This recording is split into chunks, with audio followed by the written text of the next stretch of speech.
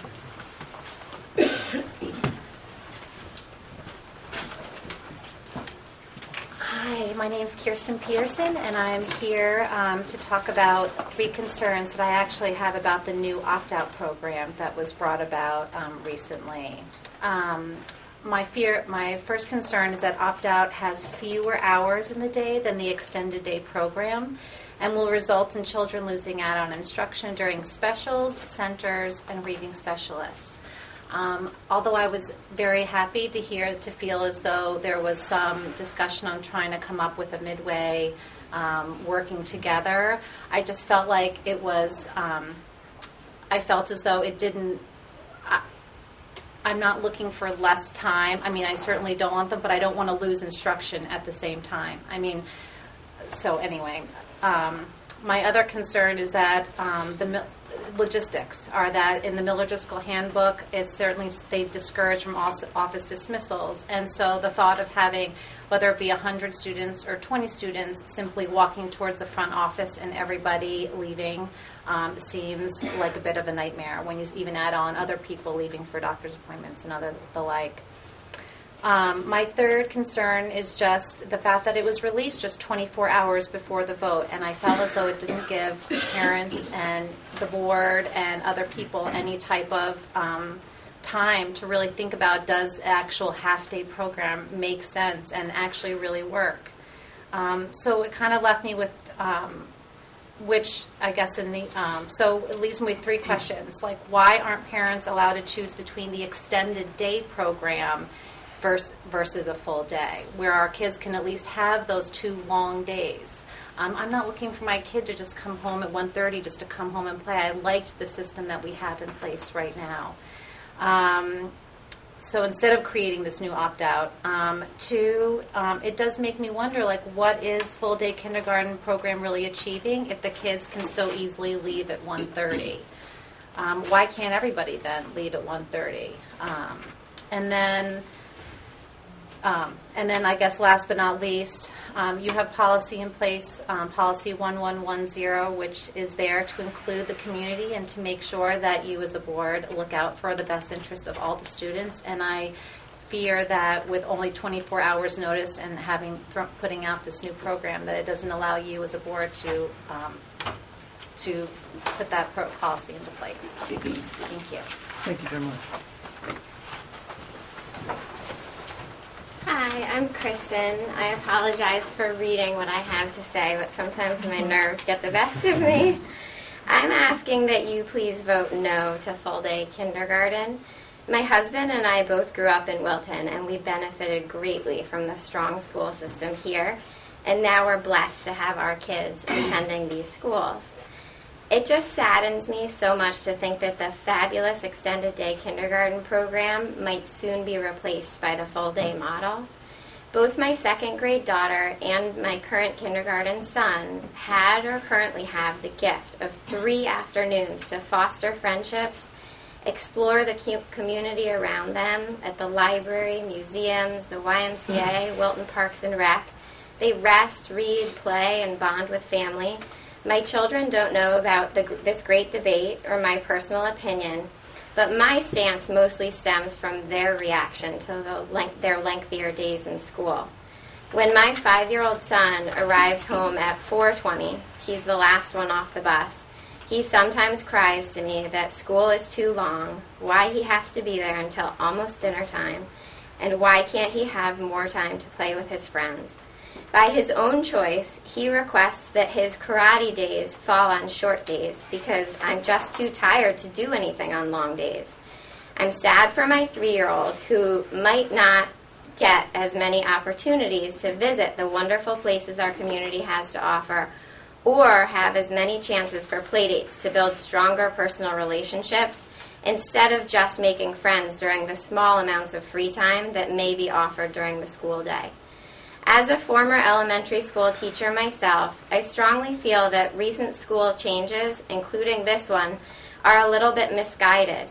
I question whether we're making their days longer and more rigorous for their benefit or simply to keep up with the Joneses. Neighboring affluent towns are doing it, so maybe we should too. I've not seen any substantial or moving evidence to reassure me that this is what is best for the whole child. Kindergarten is the most important year of public education. It's their first year. It's when the primary goal should be to instill a love of learning in school, not the ability to just cope with the rigors or persevere through it. I understand the educational goals and demands placed on the teacher are extremely challenging, but I urge you to consider the needs of the whole child and not just the academic life of a youngster. Please revisit the quantity of demands on these small children, perhaps all the way to the state curriculum demands, and allow the time for them to foster their emotional, social, and physical selves. Please do not make their days longer and risk exhausting them and turning them off from education when their school life is just beginning. Please give this decision more time. Consider allowing the parents and taxpayers a vote. Please grant my third child and the youngsters of Wilton the gift of extended day kindergarten and time to be spent as they and their parents see fit. Thank you so much for your careful consideration with this most important matter, the well-being of my children and the town's children. Thank you so much.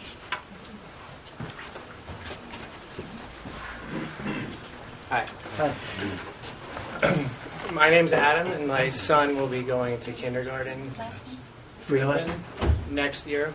And before I start, I would just like to say I am extremely grateful to the principals and the teachers in this room, as well as the board, for taking care of our children, both yesterday, today, and in the future.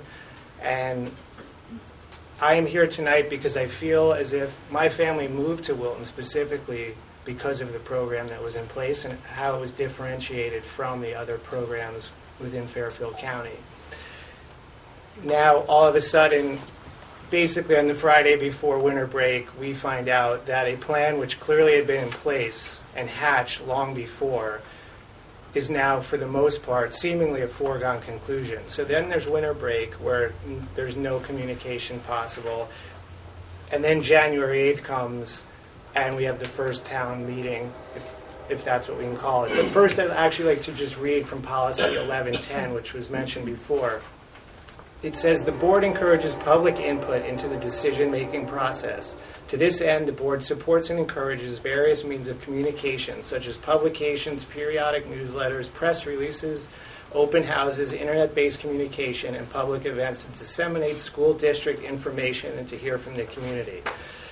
So that snapshot right there, I think full-day kindergarten fits that clearly. It's probably the most significant decision that you've made in your as your time as board members. So let's just run through this. As far as publications, parents have received no publications, newsletters. There's been nothing, for the most part, in newsletters. There's been not one press release. There's been not one open house. You wouldn't have an open house. Basically, it's been internet-based communication, which is solely the burden placed on the parents to go seek it out themselves. It has not been pushed to the parents in any way whatsoever. In fact, I would argue, if you were to survey the Miller Driscoll parents, they know more about the Winter Carnival this Saturday, the facts around the Winter Carnival, than they do about the facts around full-day kindergarten. And that's simply a function of the fact that this has been placed on the school website, but in a very unusual way, it's very hidden. It's unclear to me why, when there's a world awash in information, parents are lacking an immense amount of information for probably the most significant change in their children's lives. And finally, as far as public events go, that January 8th presentation, for all intents and purposes, was a sales pitch. It came across as a sales pitch. There wasn't one contrary opinion presented, and in fact, not one teacher even spoke. It all came from the administration. Again, we're open to these ideas as parents. The teachers are the ones who are going to be responsible for implementing this, and there hasn't been one public spoken word from a teacher to the parents of this community to even express their view about this or how it might work for them. And then lastly, you say you encourage public input, and tonight you've been extremely cordial, but I have to say, up until this point, it's been a very intimidating environment to speak out against this in. In fact, there's a line of parents who would love to be here tonight, but they're intimidated to be here because of the repercussions that it might lead to for their children. This has been a presentation by fear and not of open and honest dialogue. And I think, again, you might be able to change all of our minds in this room, but we need more time to hear about it. It cannot be decided tonight and executed tonight after virtually no open dialogue, communications, and again, not one word spoken from a teacher who's going to be implementing the policy. Thank you. Thank you very much.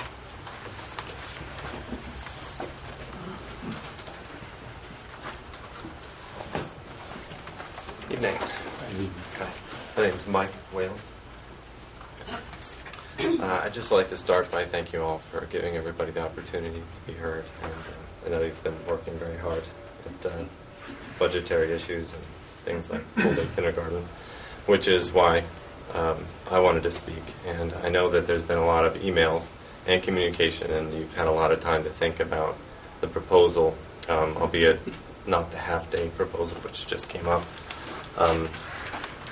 Which I think, from a parent's perspective, and the school administration has already made it clear that they think half-day kindergarten is bad.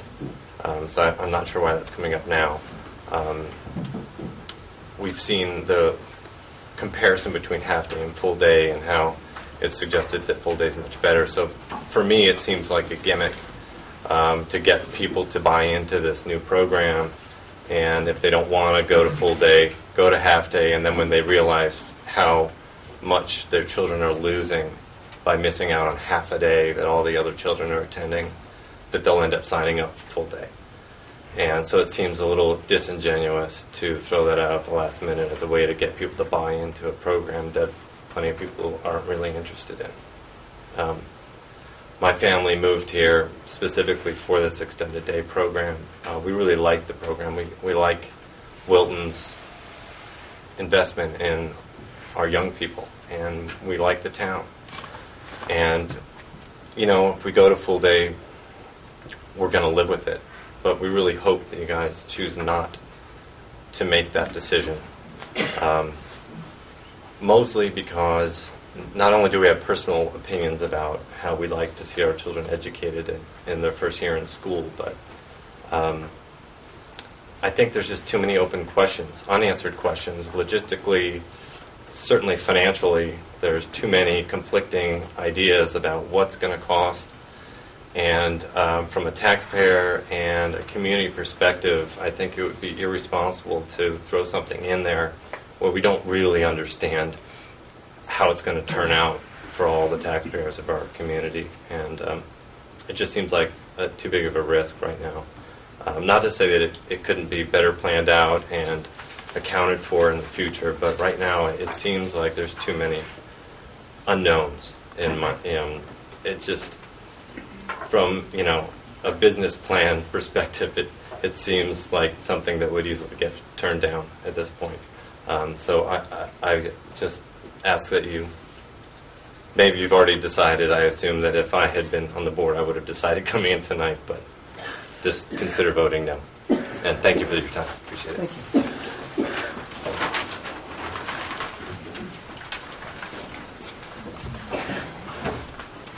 Hi, I'm Rebecca Whalen. Thank you for taking the time to listen to the concerns and questions that we have as parents about the proposal for full-day kindergarten and now the new opt-out program. I feel that there are still so many questions that yet remain unanswered about this major change. One of my greatest concerns at this time is how the full-day kindergarten program will affect the first and second grade classes. I do not believe there was any information provided on this at the last meeting. If the majority of the paraprofessionals are at the school or assisting the kindergarten classes, who will provide assistance to the other grades? Is there going to be enough support for first and second grade? And how is the schedule impacted for first and second graders to meet the needs of the kindergarten program? And I am curious to see if a study has been done to show all these positive and negative impacts, because I think this is really important. I just really believe that there is more to know on this. As for the opt-out program, this is also a concern to me. This is the exact program that we moved away from. We saw in our neighborhood how it almost became a case of the haves and the have-nots, the kids that stay, the kids that don't stay. We see that it creates an imbalance in the social and emotional and academic environment in the school, which it would do in the kindergarten program here.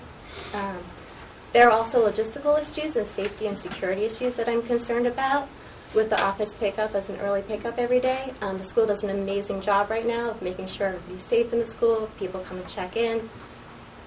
If more than 10 children are opting out, the office will be packed with children, as well as the usual comings and goings of people entering and exiting the building, and how will security and safety of our children be enforced. Again, more questions, a lot of questions I think need to be looked at. The full-day kindergarten program and the opt-out program do not come across as programs I feel that have been thought out well. We need to think of the needs of our children first, and then choose programs with them in mind. The extended day program offers children a good balance of school and room for growth outside of the school parameters and extracurricular activities. Thank you. Thank you very much.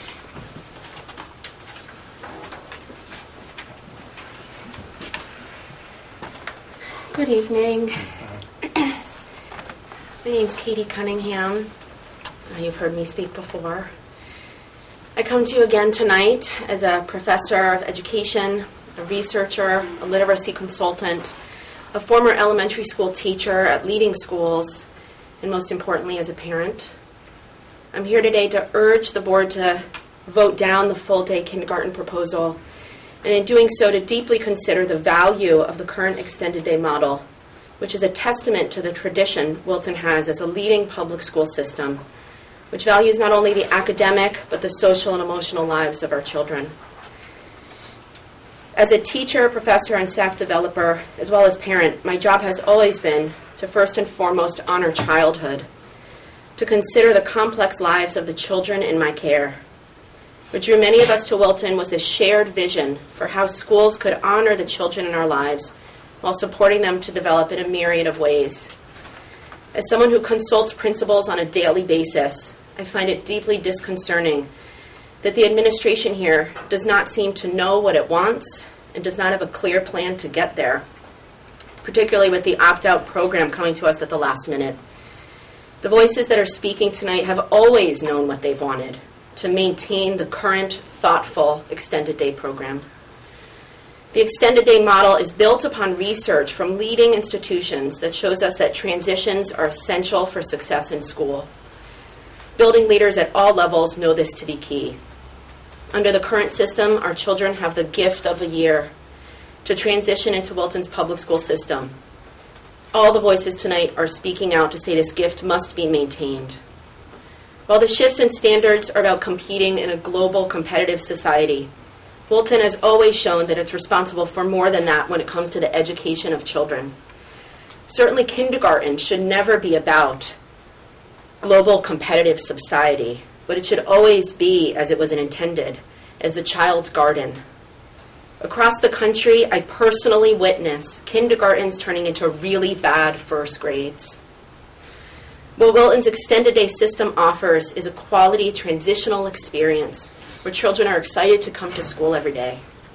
With the current system, all of Wilton's children have an opportunity to stretch themselves and acclimate appropriately to the full-day setting by attending 2 full days, which the opt-out program completely disregards. On those days, our children have the full attention of their teachers, who have the energy to provide a nurturing and warm learning environment. They have an opportunity to have their voices heard and know their thoughts matter. They eat lunch with their friends and classmates in a structured and well-monitored environment. They have recess 2 times each day to develop the physical and social capabilities we want our children to have. On their shortened days, they of course have the wonderful opportunities people are speaking about tonight, be it soccer, piano, karate, but they also might come home as my son Jack did today, to create new projects of their own imaginations, like the bookstore he made out of our living room. These are the kinds of outlets that Harvard professors Howard Gardner and Michael Thompson maintain that our children need to become creative, disciplined, curious minds for the future. We live in a community of high-achieving families where pressures are created unintentionally to perform at very young ages. The school board is not only responsible for the curriculum and physical safety of children, but also for the sustained mental health of our community. A shift away from the extended day model puts many children at risk for mental breakdown as a result of an over-academicized introduction to public schooling. It will come as no surprise when even more boys are recommended for special education, reading intervention, behavioral support, and are diagnosed with ADHD. These are the consequences of compressing curriculum and overlooking our community's tradition to do what is best for all of Wilton's children across all facets of their lives. As a researcher, I must ask, have current kindergarten families been surveyed to find out their perspective on the current kindergarten curriculum, schedule, and overall program? Has a 5-year plan been developed that considers both pros and cons to these major programmatic changes? Have early childhood experts been consulted on this topic beyond our community? If so, the public has been left in the dark on all of these issues. To bend to misguided trends and overlook public policy and protocol would be a mistake that will affect next year hundreds and eventually thousands of young lives in a very short time. The board must ask themselves, do you want Wilton's children to simply survive school or to thrive in school? I urge you tonight to maintain Wilton's strong traditions. Thank you. Thank you very much. Is there anybody else that would like to speak?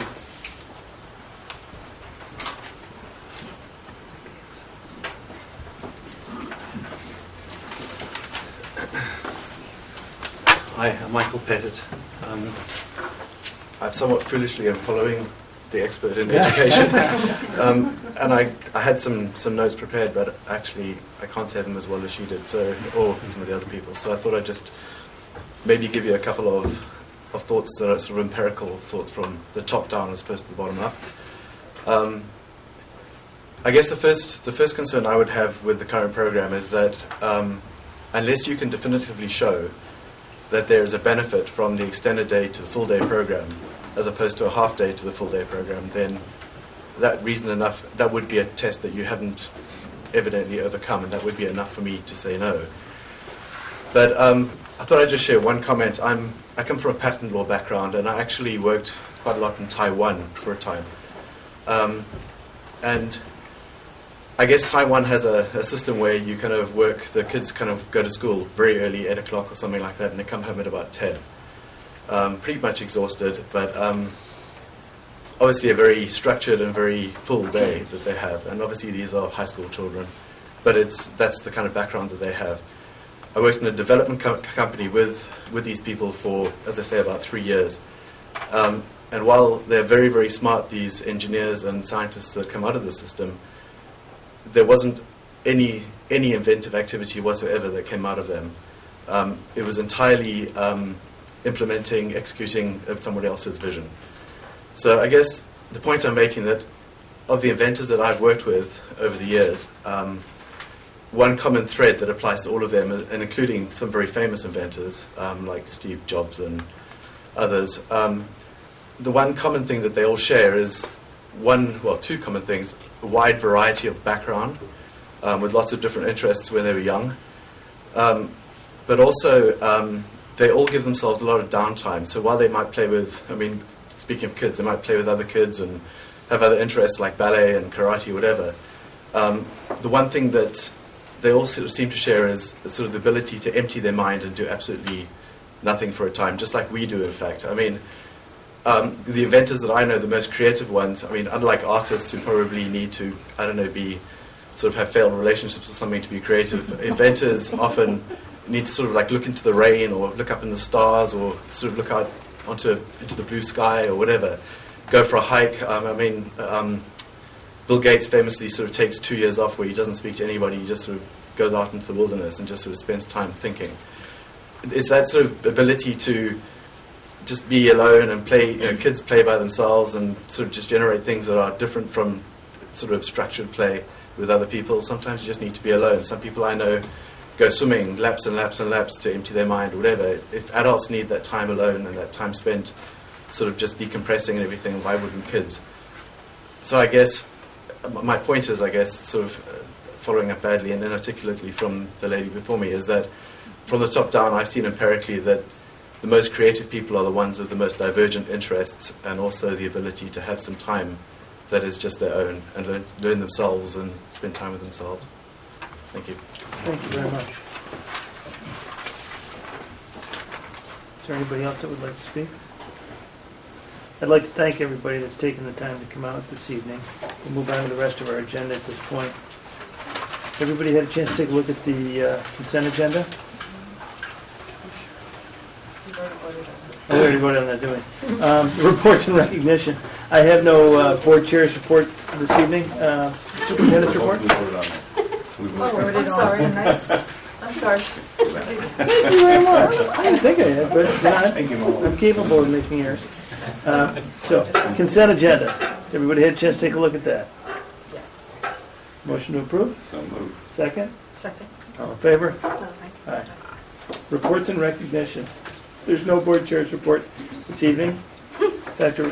Richards? Yeah, I just have a couple items. I heard from Mrs. Harris that 2 Middlebrook artists have been chosen for the Maritime Center International Art Exhibit. Congratulations are in order for Middlebrook 7th graders Michael Huglin and Molly Thomas, whose artwork has been selected to be in the 2012, says international, I would think that's 2013, International Children's Art Exhibit, Bringing My Culture to Light, Illuminate, at the Maritime Aquarium in nearby Norwalk. The reception will be from 5:30 to 7:30 on Thursday, May 30th, so we'll put a reminder out as we get closer to that date. And the exhibit, I'm told, will run until May, or from May through August, excuse me. Molly's piece, Sparks of Hope, and Michael's piece, Knowledge Opens Doors, were 2 of 150 pieces of work selected from 20 countries of over 1,000 submissions, and as part of Wilton Public Schools' Fine and Performing Art annual International Art Exchange Program. The works will be sent to partner countries in Cambodia and Ireland. As you know, each year we do an exchange of our artwork with the various countries around the world. So that's coming up in April. We will be having that evening of art and dance and music. So congratulations to Mrs. Harris, to your 2 students for their achievement. Another achievement that we've learned about this week is we're pleased to report that Wilton High School senior Eric Noonan has been named a Presidential Scholar Candidate. Each year of the 3.4 million U.S. high school seniors, 3,000 are selected for the initial round of consideration for the honor of being named a Presidential Scholar. This determination is based initially on outstanding performance on the SAT or ACT tests. A second group of seniors is initially considered based on artistic ability. In March, candidates complete and submit applications to the U.S. Commission on Presidential Scholars, and the group is narrowed down to 500 for further consideration. Finally, there are 2 students, a young man and a young woman from each state, and 1 from Puerto Rico, and 20 scholar artists. Eric Noonan, our candidate at this time, has taken an enormously challenging array of courses at Wilton High School and is known for his genuine interest in learning. He's truly an authentic learner. He's not just taking a course for a grade. He cares deeply about his studies, his strong critical thinking and writing skills, and for his involvement in athletics and service to others.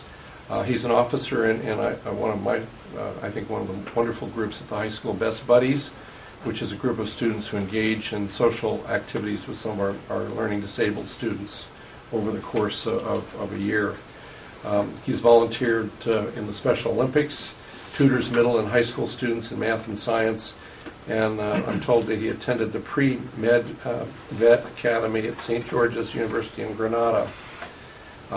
After high school, Eric is going to take a gap year when he'll be studying in South America. He earned a Rotary Youth Scholarship, which is a full-year scholarship overseas. And he will return to begin his undergraduate studies in engineering at Vanderbilt University after his year abroad. We're really pleased to have, I know Bob has spoken of this young man, Eric is a member of our student body, and we wish him all the best as he continues in the selection process. So we've had presidential scholars in the past at Wilton High School, and it's exciting to have another in this competition. Last Friday night, many of us had the pleasure of attending the third annual Are You Smarter Than a Fifth Grader event, which was sponsored by the Wilton Education Foundation. The event played to a packed house in the Clune Center. Miller Driscoll kindergarten teacher Sal Jaimo was a terrific MC. He is talented and very funny, and we've been able to get him to do it for a couple of years now.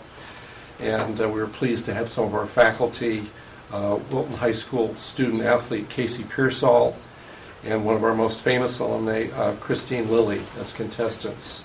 I had the opportunity to meet Christine, who was autographing body parts, hands, sweaters, hats. She was so gracious, and she's really a very grounded person. Interacted beautifully with our young people, and the attendance of the evening was just delightful. And I think they raised some money. I haven't seen the totals yet, but I'll report back. But we'd like to express our thanks to Maxine Berg and her committee who chaired this event. It was a very nice evening. At the same time, we were having the Wilton High School 37th Annual Jazz Symposium featuring schools from around Connecticut, high school jazz bands. It was something that was started 37 years ago by John Rhodes, one of our instructors at Middlebrook in the high school, and also featured the NYU Jazz Band, which is led by one of our former Wilton High School teachers who left Wilton High School and went on to teach at NYU. And we also had the Berkshire Big Band, which is well known in the area.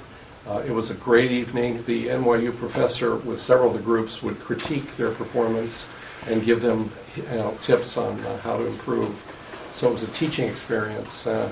And it was a very wonderful evening as well. So I kind of ran back and forth, got to see both of them. Back to WEF on Saturday, March 16th.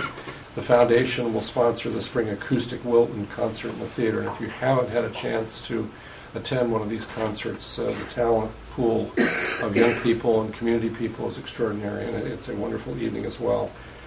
We'd like to, again, thank the foundation for their contributions to the schools, which, as you know, help to support technology, staff training, and the arts programming in our schools. So a lot of great things happening in the arts in Wilton.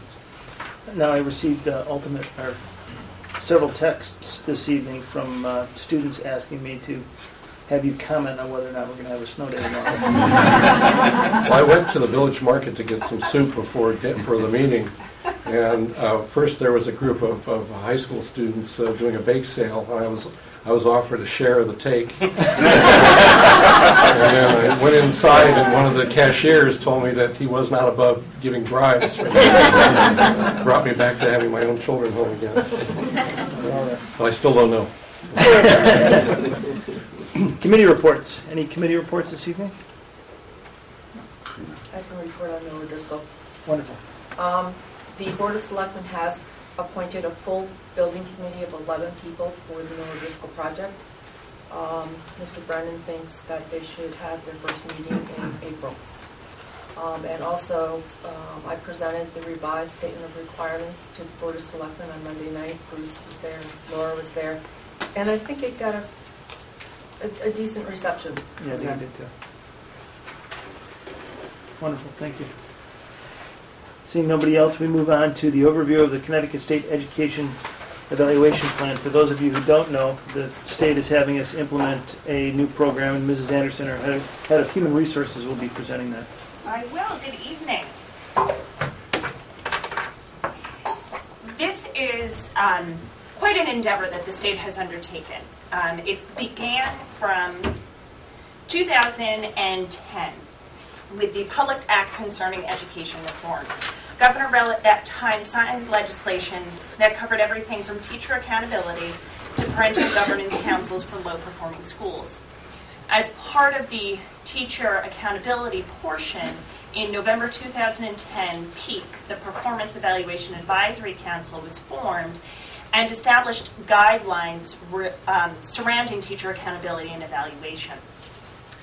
The State Board of Education then subsequently approved those guidelines on June 27, 2012, and then moved very quickly to develop a state assessment plan known as the SEED plan.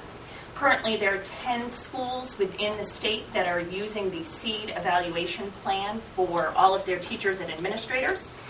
It is the expectation of the State Board of Education that all districts will implement a new evaluation plan for both teachers and administrators beginning July 1st, 2013. The guidelines that have been put forth have some components that are very familiar to us here in Wilton. They have some components that are new to us, and so we've had to work through a process of evaluating and reflecting on our own current evaluation plan and revising that as best as we can to meet the statutory guidelines. This evening I will walk you through a very basic understanding of what the state's core requirements are. At the next Board of Education meeting I'll present to you what Wilton's plan for both administrator and teacher evaluations will look like so that we are in full compliance with the state's guidelines, with then the idea that in April the board will take action around the new administrator and teacher evaluation plans. You can certainly stop me along the way if you have any exciting questions, and we can discuss them at the end. The core requirements for the teacher evaluation system are the same for the administrator evaluation system. It's broken out into two categories, outcome and practice. Within outcome and practice, you have student growth and development and whole school student learning indicators or student feedback. The state has allowed for a choice. Then within the practice rating, you have the observations of performance and practice, as well as either peer or parent feedback. The practice rating, the observations of performance and practice, is 40% of all educators' evaluations. Here in the town of Wilton, we have a very robust observation protocol already in place. So for a district as ours, informal, formal observations, timelines, standard-based observations, or observation frameworks, that's not new here for us. What we have had to do is do a little bit of reflection on, does the standards-based rubric that we're using really meet the needs of us currently, and then really making sure that we adhere to the state's requirements regarding the formal and informal observation numbers and timelines. A new piece for Wilton, as well as for many schools in the state, are the 4 performance levels for summative rating, and I'll break those out in just a moment. The second portion of the practice rating is either parent or peer feedback. We here in Wilton will go ahead with a parent feedback. The suggestion is that you use a survey, and since we currently do school climate surveys, we feel that that's going to be a great opportunity for us to embed those key questions that we have so that we can elicit parent feedback surrounding school engagement. And then teachers and evaluators can identify one parent-related engagement goal and use their progress towards reaching that goal as their score for their summative rating for that portion of the evaluation plan. Then there's the 50% of the outcome rating. Within that, you have 45%, which is related to student growth and development. Specifically, it's tied to multiple student learning outcomes. The new acronym there you'll hear are SLOs or SLOs.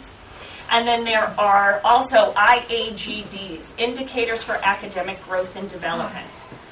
So every teacher is required to write 2 student learning outcomes. And then within those different learning outcomes, each teacher is required to have an indicator for academic growth and development. This is a very data-focused portion of the teacher evaluation plan. What I find exciting about it is that it really provides opportunities for our teachers to work across content levels, across grade levels, across the schools, to work at identifying areas that we would like to develop our students further, and then look to see what points of data can we use to monitor our students' growth and achievement in those areas, and really then focus on what are the skills that we need to develop as professionals to help get those students to those levels. We also have 5% of the overall outcome rating as our whole school learning indicators. That will be tied to a school's school performance index. As you'll remember from many board meetings ago when Mr. Canty spoke with you all about the new ratings that the state has come out with. The school performance index is that new language. So that will be embedded in all of the teachers' evaluations. Jane, what is IAGD? Indicator for academic growth and development. So if we look specifically at the examples that the two examples that I have, a student learning outcome would be, my students will master critical concepts of science inquiry. So you think of that as more of an umbrella statement. That's the content, that's what we're going to look at working with. Then we look at the data piece, which is 78% of my students will attain at least a 4 on the CMT section concerning science inquiry. That's how I will measure to see if I've been successful in working towards my student learning outcome. Okay. And at the next presentation, I'll provide some more real specific examples that we can use specifically here in Wilton. Okay, I don't want to jump ahead, No, but what if you're the art teacher? Yes, and actually it's wonderful because Julie and I have spent some time talking about it. What happens is for those content areas that aren't standardized tests, then you have 2 non-standardized SLOs. And you can use your common assessments that you could write across grade levels or across content levels to use those as your data points towards your growth, towards your student learning outcome. It doesn't have to be tied to the CMT or to the CAPT. It can be tied to many different indicators. I know Wilton, like Mr. Canty gave us a nice presentation a few minutes ago on Wilton assessments. Yep. I know that the performing arts is central to that. Yes. So there's a way to embed that into the meeting. Absolutely. Thank you. Yes. Okay. Yeah. And it's exciting work because it really does allow them a great place to kind of highlight exactly all that work that they're doing, and we can help to try to quantify that and make it real for them. Thank you. Sure. Here are the summative ratings.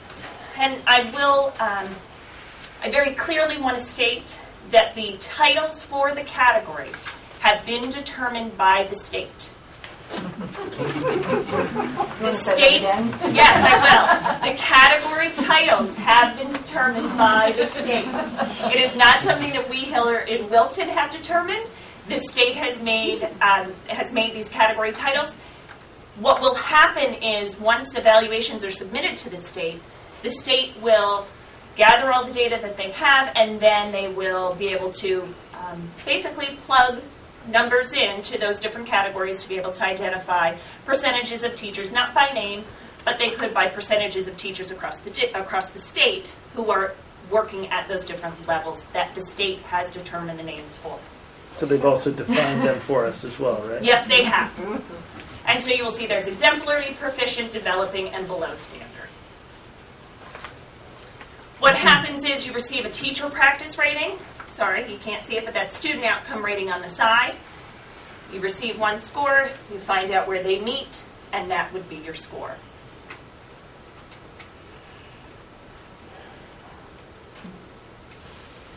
Within the guidelines that were developed by the state, they made sure that they wanted to have some very specific supports and developments that were incorporated into their language.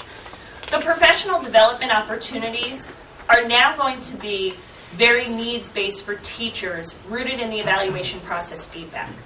So as a team, I use myself as an example, as a 5th grade teacher, when we worked on it as a 5th grade team, if we were working on building comprehension through the use of inference, if that was something that we were working on our SLOs, and then we needed professional development in that, we would identify that as a goal for ourselves, and then we would put that into our evaluation document. Then the district's professional development committee will sort through, become a clearinghouse for all of the teachers' goals and professional development needs, and help to structure and organize opportunities for our teachers so that their professional development needs are being met through the district, but targeted to what their specific areas are. Does that make sense? Okay, great. There's also, every district must define what effectiveness and ineffectiveness means. Again, those are the state's words. They are requiring a definition of when we will determine a teacher is effective and what will that teacher's rating look like to determine that they are an ineffective teacher.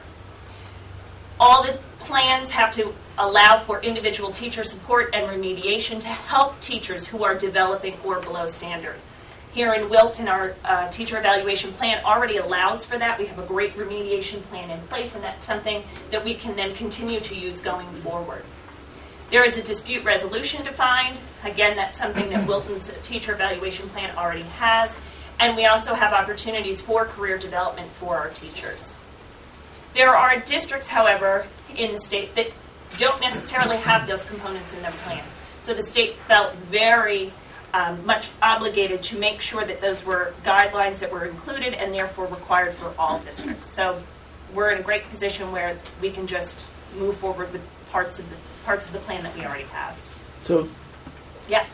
Does that mean that a teacher could be considered effective in Wilton and a completely different teacher could be considered effective in Bridgeport, yet in fact they're delivering education at two very different levels? Yes and no. And I say that because each district can define effectiveness and ineffectiveness however they so choose. However, all of the evaluations across the state have to use at least a standards-based framework for teacher effectiveness. So they're looking at, the hope of the state is that each district is looking at teacher effectiveness through a similar lens. It doesn't have to be the same lens, but a similar lens that then would help to eliminate a lot of the discrepancies between and among districts. Does the state have final say on our definition of effectiveness? The state has to approve our evaluation plan, and they must approve our plan every year. Our definition for effectiveness and ineffectiveness is incorporated into our plan, so thereby the answer would be yes. But so the state would prevent a district from adopting an incredibly loose standard of effectiveness? Yes. Okay. Yep. Other evaluation components, as I said, the plans have to be submitted to the state annually. So this is something we will do every year. You will get a copy of the plan. Even if there are no changes to the plan, the board still must adopt the plan every year and then resubmit it to the state every year for approval. Evaluators must demonstrate proficiency. So we will spend a good portion of the summer working with our administrators to make sure that everyone is calibrated and that we are all going into classrooms and ensuring that what we are seeing in the classrooms is being seen common, is a common, it's not really the way I wanted to go with that, but we'll go with it. We want to make sure that it's the same one, so that if I go into a classroom, I'm looking for the same things that Tim is and that Julia is, and so that we are all benchmarking it the same way. Will the quantitative aspects of the evaluation reduce the need for as much in-class observation? No, there is a required that it's 40%. Right now, there are specific numbers of observations that the state in their guidelines have determined each district must adhere to in the first year of implementation. There is some discussion at the state level about how much of a change they want to make to those guidelines, but 40% across the state of every teacher's evaluation will be observation of practice. But I think time is a real question that we're wrestling with. It's a huge piece. The State Department will also send out teams to validate ratings of exemplary and below standards. So when we submit to the state, and I say this in theory because I don't know exactly in all practicality how it's going to work, but from what I've been told, once we submit our data to the state regarding our teacher evaluation plans and the ratings of our staff, they will then, in theory, send someone to come and review the exemplary and below standard evaluations to ensure that they are true in their ratings. I said, the core requirements for teachers are the same as they are for administrators.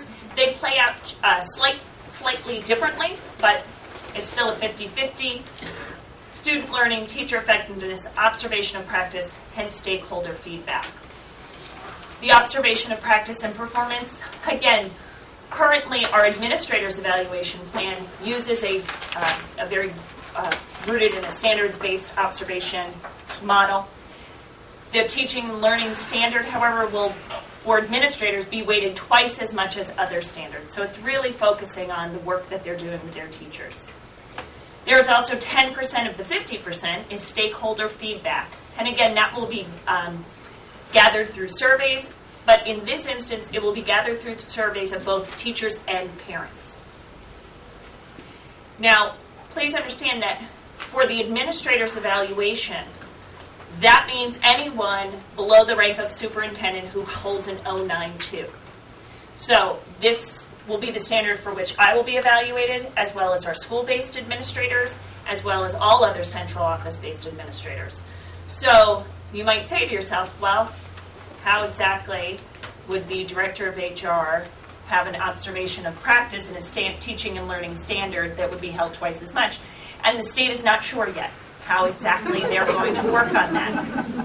And I say that not to be glib, I really don't. It's just, I want you to understand that this is clearly a working standard. It's a working document. It is forever evolving and changing. I've attended numerous meetings. It's about once a month. I go sometimes twice a month since August, and not every time, but pretty much every other time, sometimes every time, and then in emails in between, I attend the meetings and the information has changed. The state is still, as many people will say, building the airplane as they're flying it, or building the track as they're racing the car. It is evolving. We are evolving with it. We will evolve as we need to with the plan. There are some wonderful components to it. There are things that we may not necessarily think are the best at this point, but it's evolving, and we'll do the best that we absolutely can with it as we move forward.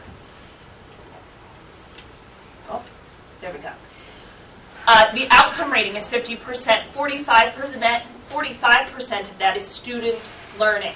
So half of the student learning is related to the school's performance index, so the total score for that school. Half of that counts towards the administrator's summative rating score. The other half of that is based on local measures, so things that the administrator and their team would decide are how they want to use it for benchmarks for success in their building. Teacher effectiveness is the final portion of the outcome rating. That's 5%, and that's measured by the improving percentage or by reaching or maintaining a high target percentage of teachers who meet their student learning objectives. The administrator's evaluation is very tied to the teacher's evaluations. If the teachers do well and meet their targets and goals, then our administrators will meet their targets and goals. So it's a wonderful opportunity to really make sure that our teachers and administrators are working together, working cooperatively to make sure that all of our teachers are functioning and working at high levels. And again, central office administrators also have these same benchmarks. All right. Again, the 4 summative ratings are designed and named by the state. They are the same as the teachers' ratings and titles. And then you have the same form to go through to identify what your rating would be for the administrator. What does this all mean for us? On January 15th, the district had to submit to the state what our intent was for our evaluation plan. Were we going to go with the state model, which was the SEED model? And as a point of interest, in the state's model for the teacher evaluation, when you spoke about time, the state's model calls for 6 observations of every teacher in 1 year. We opted not to do that model. There was an opportunity for you to design your own complete model, or you could do a hybrid model where you could take parts of your existing document, parts of the state's document and move those together. We as a district have decided that we would go forward with a hybrid approach. March 21st, we will meet again, and at that point I will share with you the specifics of both the Wilton Administrator and the Wilton Teacher evaluation plans. On April 11th at the board meeting, you will need to review and approve the evaluation plans. Please understand, as I said a few moments ago, the plans at the state level as well as at the district level are ever evolving. I went to a meeting last week and I said, at what point do we get real clarification about our building level based administrators so I can incorporate their intricacies into our evaluation plan? I said, the board needs to vote on April 11th. I was told by a state administrator, you have to submit a plan, the board needs to vote on the plan to be in compliance. I take that to mean we will develop a working document, and our hope is that through the board's understanding that it will be a working document, that we can meet the compliance request of the state. So safe to say what you submitted on January 15th and what we'll see on March 21st are probably two different things. On January 15th, all that was submitted to the state was what our intent was, not a plan. Okay. The state has not seen any plan yet of ours, and they will not see the plan until April 15th, which is the deadline by which we must submit our plan. Okay. I just said it's tax day. I don't see the taxes in my house, so I have no idea. We just send everything we have to Hartford. What I will say is that I have been extremely fortunate to have a wonderful, unbelievably supportive group of colleagues at both the administrator and the teacher level in developing these plans. At current count, the teacher plan has 95 pages. The administrator plan has 87 pages. Those are documents that have been pored over by our teachers and by our administrators who have been fabulous in supporting this work. And so while they have been great in understanding that it is evolving and we're constantly making refinements to it, it's something that we are working really hard at, and we hope you'll appreciate the work that's gone into it thus far, knowing that it is a breathing document. Any questions? Yes. What are the consequences of each rating? I'm sorry? The consequences of the rating? Yeah. I mean, obviously, if you're proficient, you're going to keep your job. Yes. If you're exemplary, you're going to keep your job. Yes. But if someone gets a developing or lower rating, what are the consequences? Are there programs to help someone who's developing? Oh, absolutely, yes. In our current system, we have wonderful programs in place to help identify our teachers and administrators who are in need of additional supports. And then we have layers of support that we give to those administrators and teachers to help try to get them to a proficient or exemplary rating. The definition of ineffective and effectiveness speaks exactly to that. How many times do we expect a teacher to be at the developing stage? For how long do we expect them to be developing until we say, you've developed as far as you can develop, and we need to move on? And so those are part of those discussions that we can have once we look at the district's definition of those. I don't have a question, but I understand this is ever evolving. Oh, yes. It's always being revised. But would it be possible for us to see before our next meeting when you come back to... Oh, absolutely. Oh, goodness, Okay. yes. I've got, Lucille and Carol have been fantastic. They're literally checking every comma and reformatting every page for me because I know it's going to happen. No matter how many people look at it, there are going to be errors. But we certainly are going to have documents for you to look at before that meeting. Absolutely, because they are heavy. Any other questions? All right, thank you. We now move on to the action item portion of our agenda. First on the agenda is full-day, everyday kindergarten.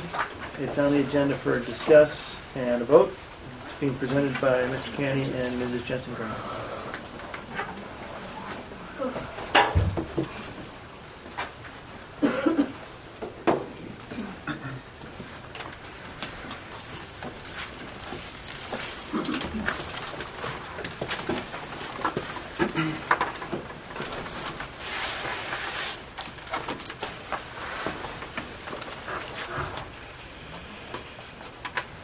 Well, thank you for the board's consideration of our recommendation to move to a full-day kindergarten program. In my capacity as Assistant Superintendent for Curriculum Instruction, I will be providing the Board of Education with a summary of our recommendation to move from an extended day program to a full-day program in the coming school year. As you know, we've worked extensively over the last 4 months to provide the board with what we believe is the necessary information for you to make an informed decision this evening regarding our recommendation. I'm proud to represent this evening Mrs. Cheryl Jensen-Gerner and her team. As you can see behind me, we have members of the Miller-Driscoll administrative team here with us, as well as a cadre of our kindergarten teachers. As you know, many of those teachers were enthusiastic participants in the February 7th Board of Education review and discuss portion of this work around full-day kindergarten. Over the last 4 months, again, there have been 2 board presentations. There have been informational meetings. We've been thoughtful about trying to communicate information about our work through website postings, and we have been thoughtful about our reaction to feedback from our parent community. Tonight, I'd like to begin by providing a context for the proposal, which was, again, shared with you throughout these 4 months. As professionals, we've given careful consideration to our understanding of the whole child and a balanced education, physical, social, emotional, and cognitive. We have executed, as professionals, our understanding of best practices in what is developmentally and cognitively appropriate for our young children. We have reflected around our understanding of learning expectations with an emphasis on early literacy and numeracy skills. And we have been reflective about the importance, as is the case throughout student schooling, around proactive early intervention when working with students who have learning challenges.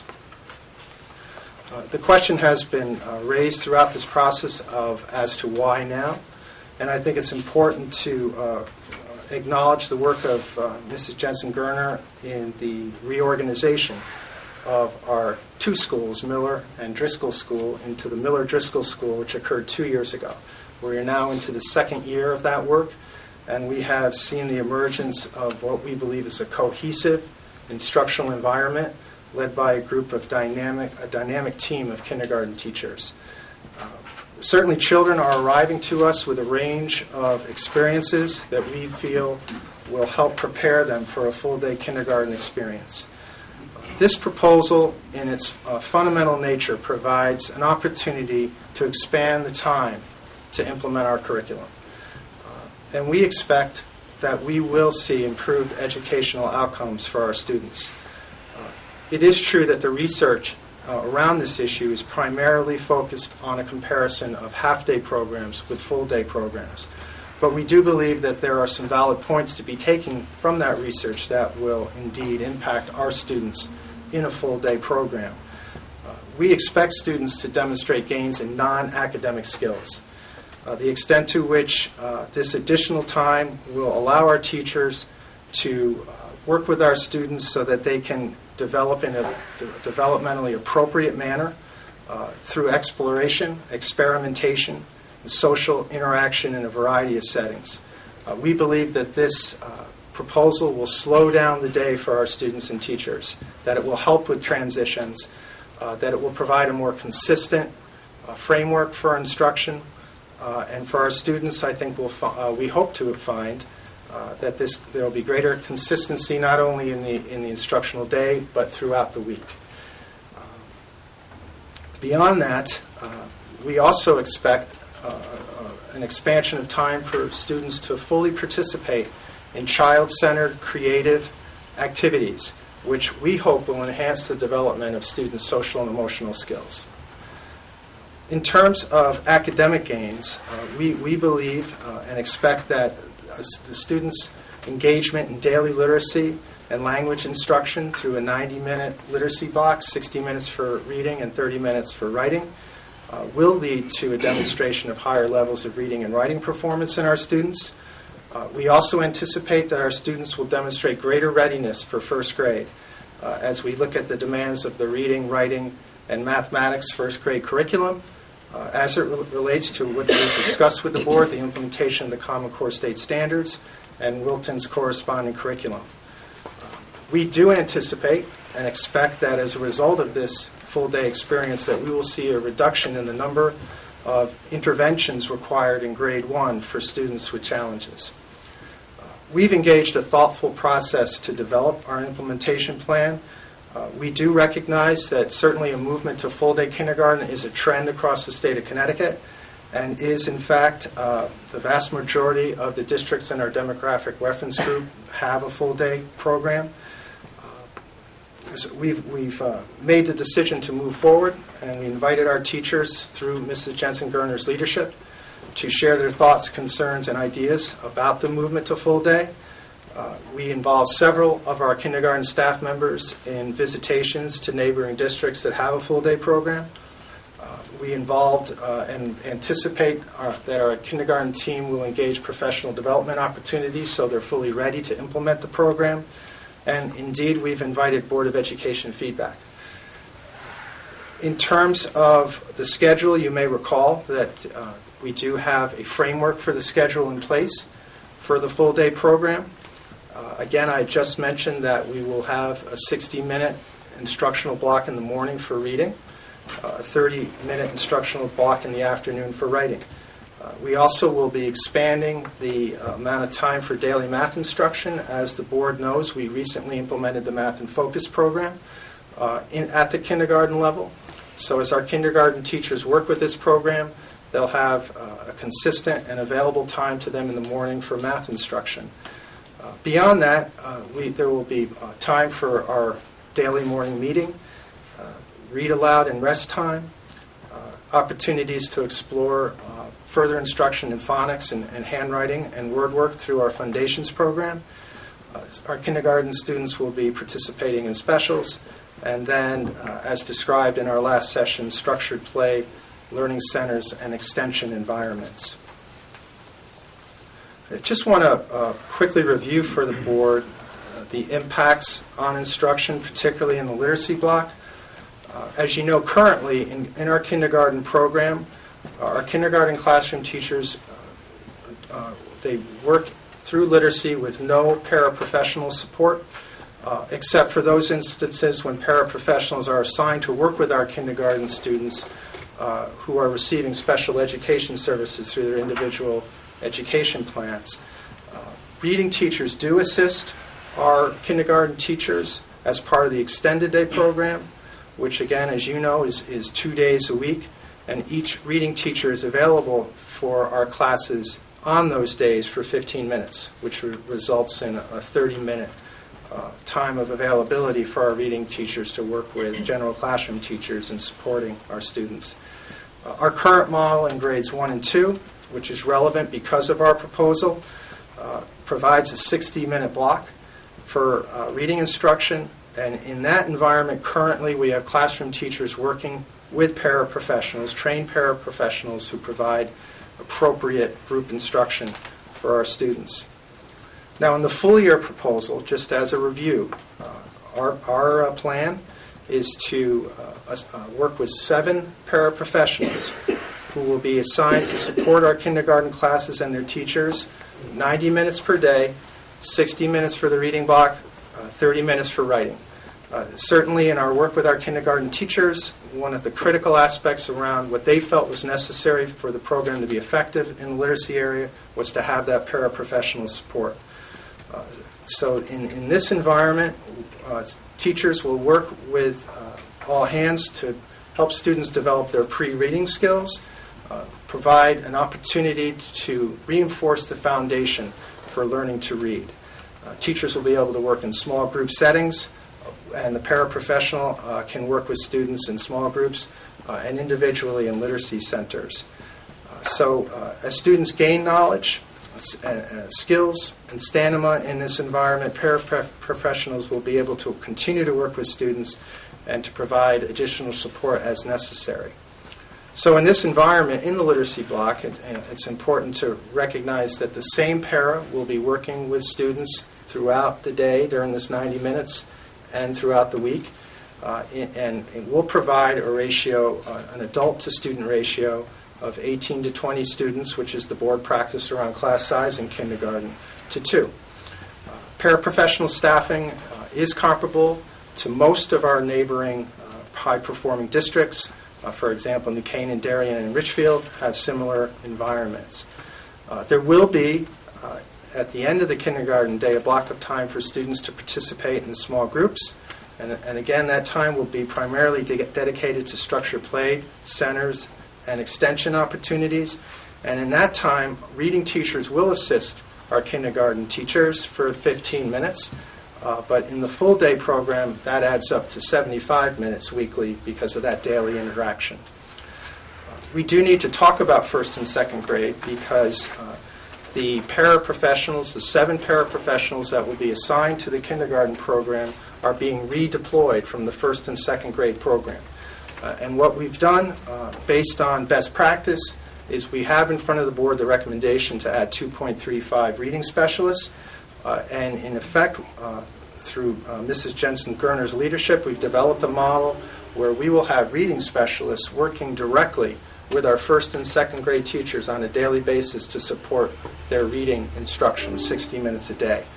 So we think that that's an outstanding opportunity for our general classroom teachers to work directly with our reading specialists, and we've talked about the movement around reading support to what we describe as instructional coaching environments. So in that way, we're going to be building the capacity of our general education teachers to effectively implement reading instruction with our students. I also want to reinforce the importance of our work in numeracy. Again, the Math and Focus program, the feedback from our teachers is they need more time to implement the curriculum, and we will in fact have the expansion of time to 45 minutes daily to support that. Certainly there are budget implications for the implementation of the full day program. As you know, the transportation costs, because of the elimination of the midday run, will save the school district approximately $150,000. We've done a thoughtful analysis of the costs involved in implementing our full day program compared to the current extended day program, and our findings suggest that that implementation will result in a cost savings to the district. We've been watching closely the registration for the program. And in fact, the current registration of 202 students, if we use our 1.2 multiplier, which has been our past practice, that yields our anticipated enrollment of 242 students for the coming school year, which is in line with Ellen Estman's projection of 244.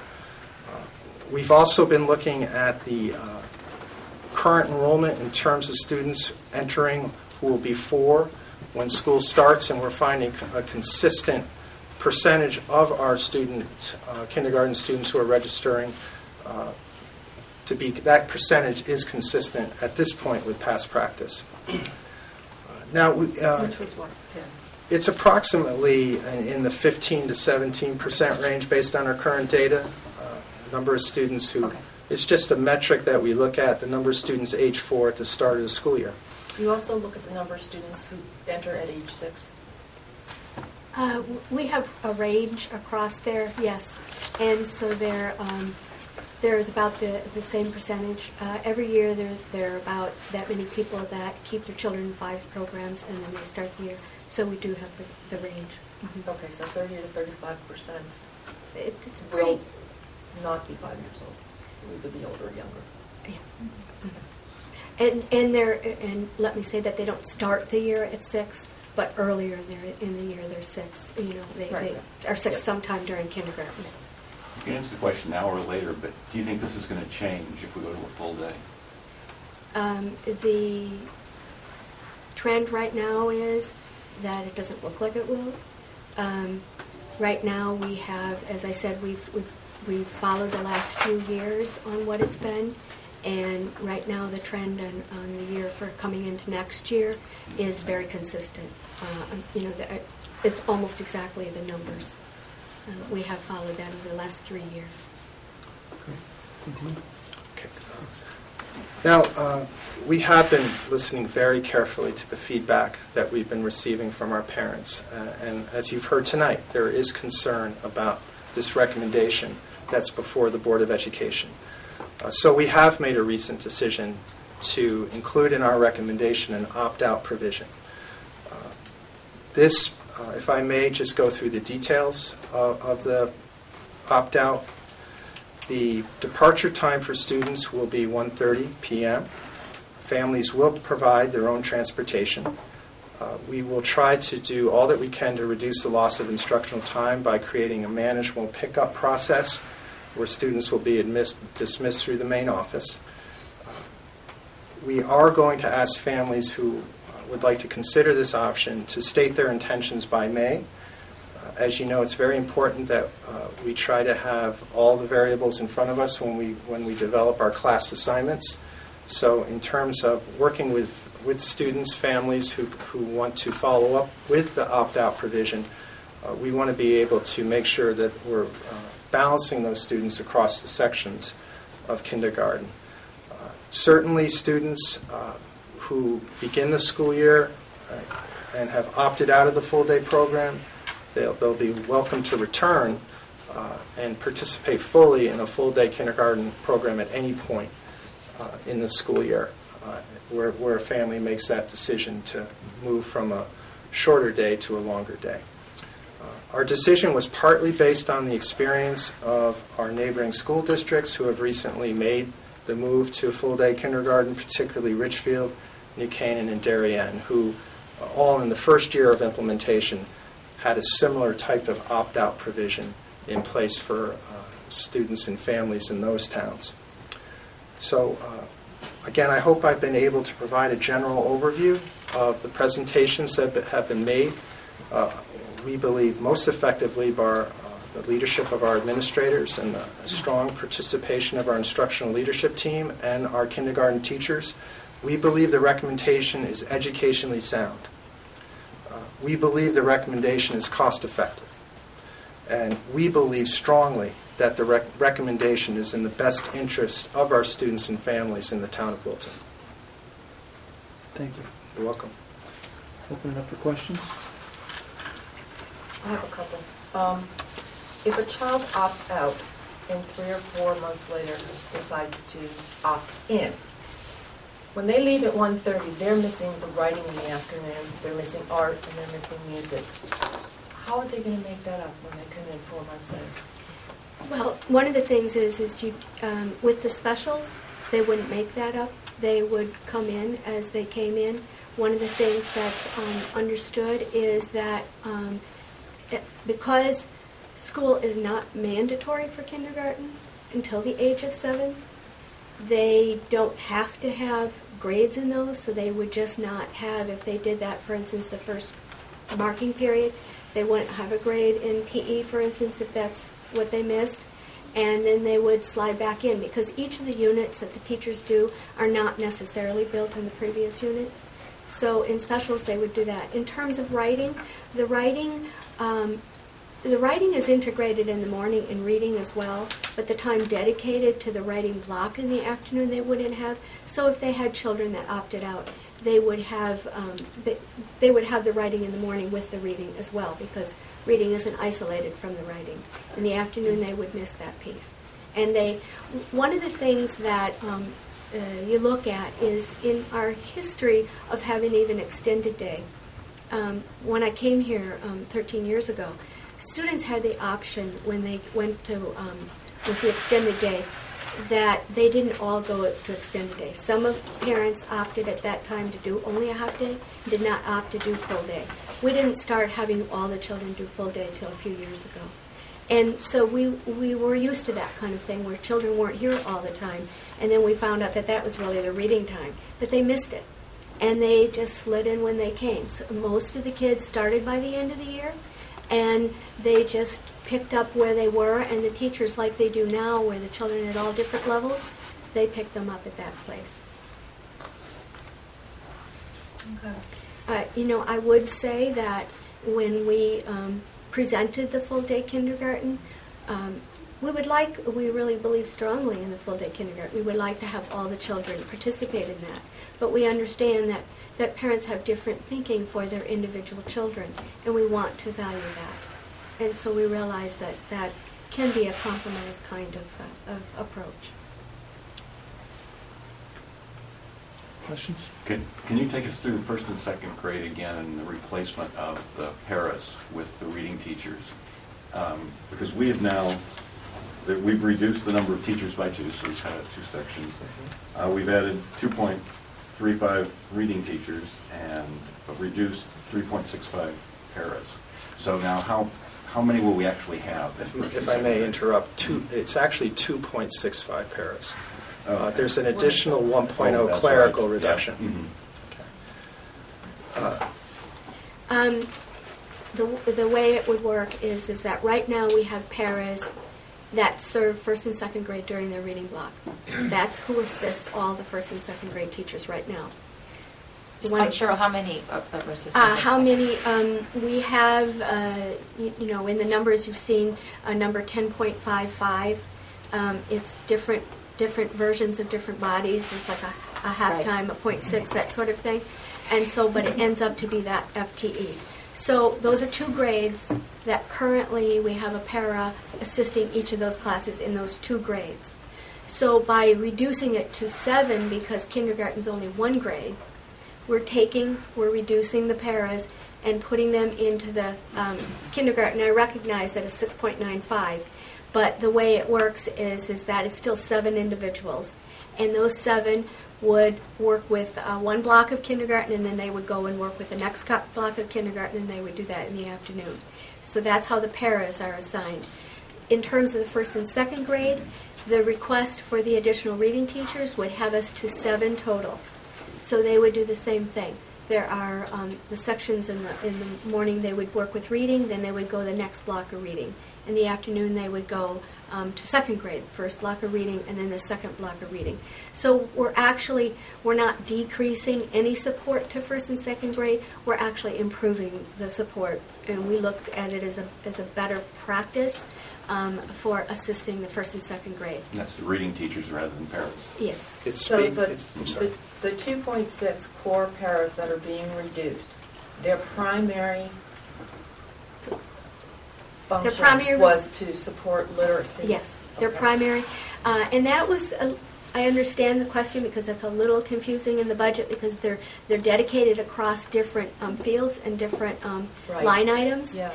And so, but what we did is we took them, we've been using those for the past few years for this, because when we first started this project with the paras, we were using special ed paras, and we were using different things. Then we ended up taking all our paras and dedicating them to literacy. So that's what they've been doing. Okay, and there are a few slots, I think, on the schedule that you gave us, where when the 7 paras are not in kindergarten, they are back in first and second grade providing intervention. Yes. They're available with our RTI process. We're able to know where the needs are, and so they would slide in to provide another tier of assistance as needed, working that schedule, which they currently do a little bit of that as well. So their primary function is serving the first and second grade right now, and then they provide intervention as needed in those other types of blocks throughout the day. We know what RTI is, but for those new parents coming into Wilton? Yes, it's response to intervention. It's our way that we provide remediation for students in need of help in reading primarily. We are very excited about the opportunity to execute what I guess is clearly described as a push-in philosophy, where, in effect, reading specialists who perhaps in past instructional environments were working with students who were pulled out of the classroom for targeted instruction. We now have an opportunity for our reading specialists in grades 1 and grade 2 to go in and work with our general classroom teachers, work with students in small groups on a daily basis, every day, 5 days a week. what a great opportunity that is to work with our students who are developing their reading skills in grades 1 and 2. And again, it reinforces this idea of proactive early intervention and the extent to which there are it's such a critical time in the development of reading skills to do all that you can to support that development. So is it fair to say it's more than your intent to provide those 7 paras? The district is committed to providing those 7 paras for the kindergarten program? Oh, absolutely. We have had many conversations with the kindergarten teachers, and those were the questions that they had, as we were working through the process. Having the same para that they can have dedicated to their class, and that they have that time. And so this was a very thoughtful model that we developed. It's a literacy collaborative model, a way to try to provide all the assistance for kindergarten through 2nd grade in the appropriate manner for each grade. So we would have no intention of pulling those, because that would be their primary job, because their primary job isn't the 1st and 2nd grade anymore. Would not be. And how do you intend to evaluate this program? We take data now. We know now how many students that we have intervention for. We know how long we've had to provide an intervention. We know how many students we've had to provide an intervention, for instance, through a whole year. And so we would continue tracking that. And one of the things that you've heard about in the past is RTI Studio. That's our data mining system that we use for it. And we get better and better in that system every year. But we look at this as a better way to keep track of what interventions are needed for the students, because there are fewer people working with them, and they're providing the intervention at the upfront rather than having to pull them out of classes.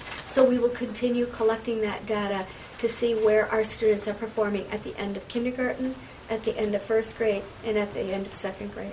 And our intention is that our children are even stronger, particularly at the end of 2nd grade when they leave us to go to Cider Mill. And that will be reported back to the board through the testing report, probably? That will be part of the testing report. It will be part of the strategic plan as well, because in the strategic plan we do have that curriculum instruction piece of the strategic plan as well. We hear at the board level from time to time about testing scores in Wilton not being what they were 20 years ago. Do you anticipate this having an impact on our scores 10 years out, once this cohort gets to high school? I'd like to say yes, but it's a complex question to answer, because we're moving to the Common Core as the foundation for the state mandated assessments in 2014-2015.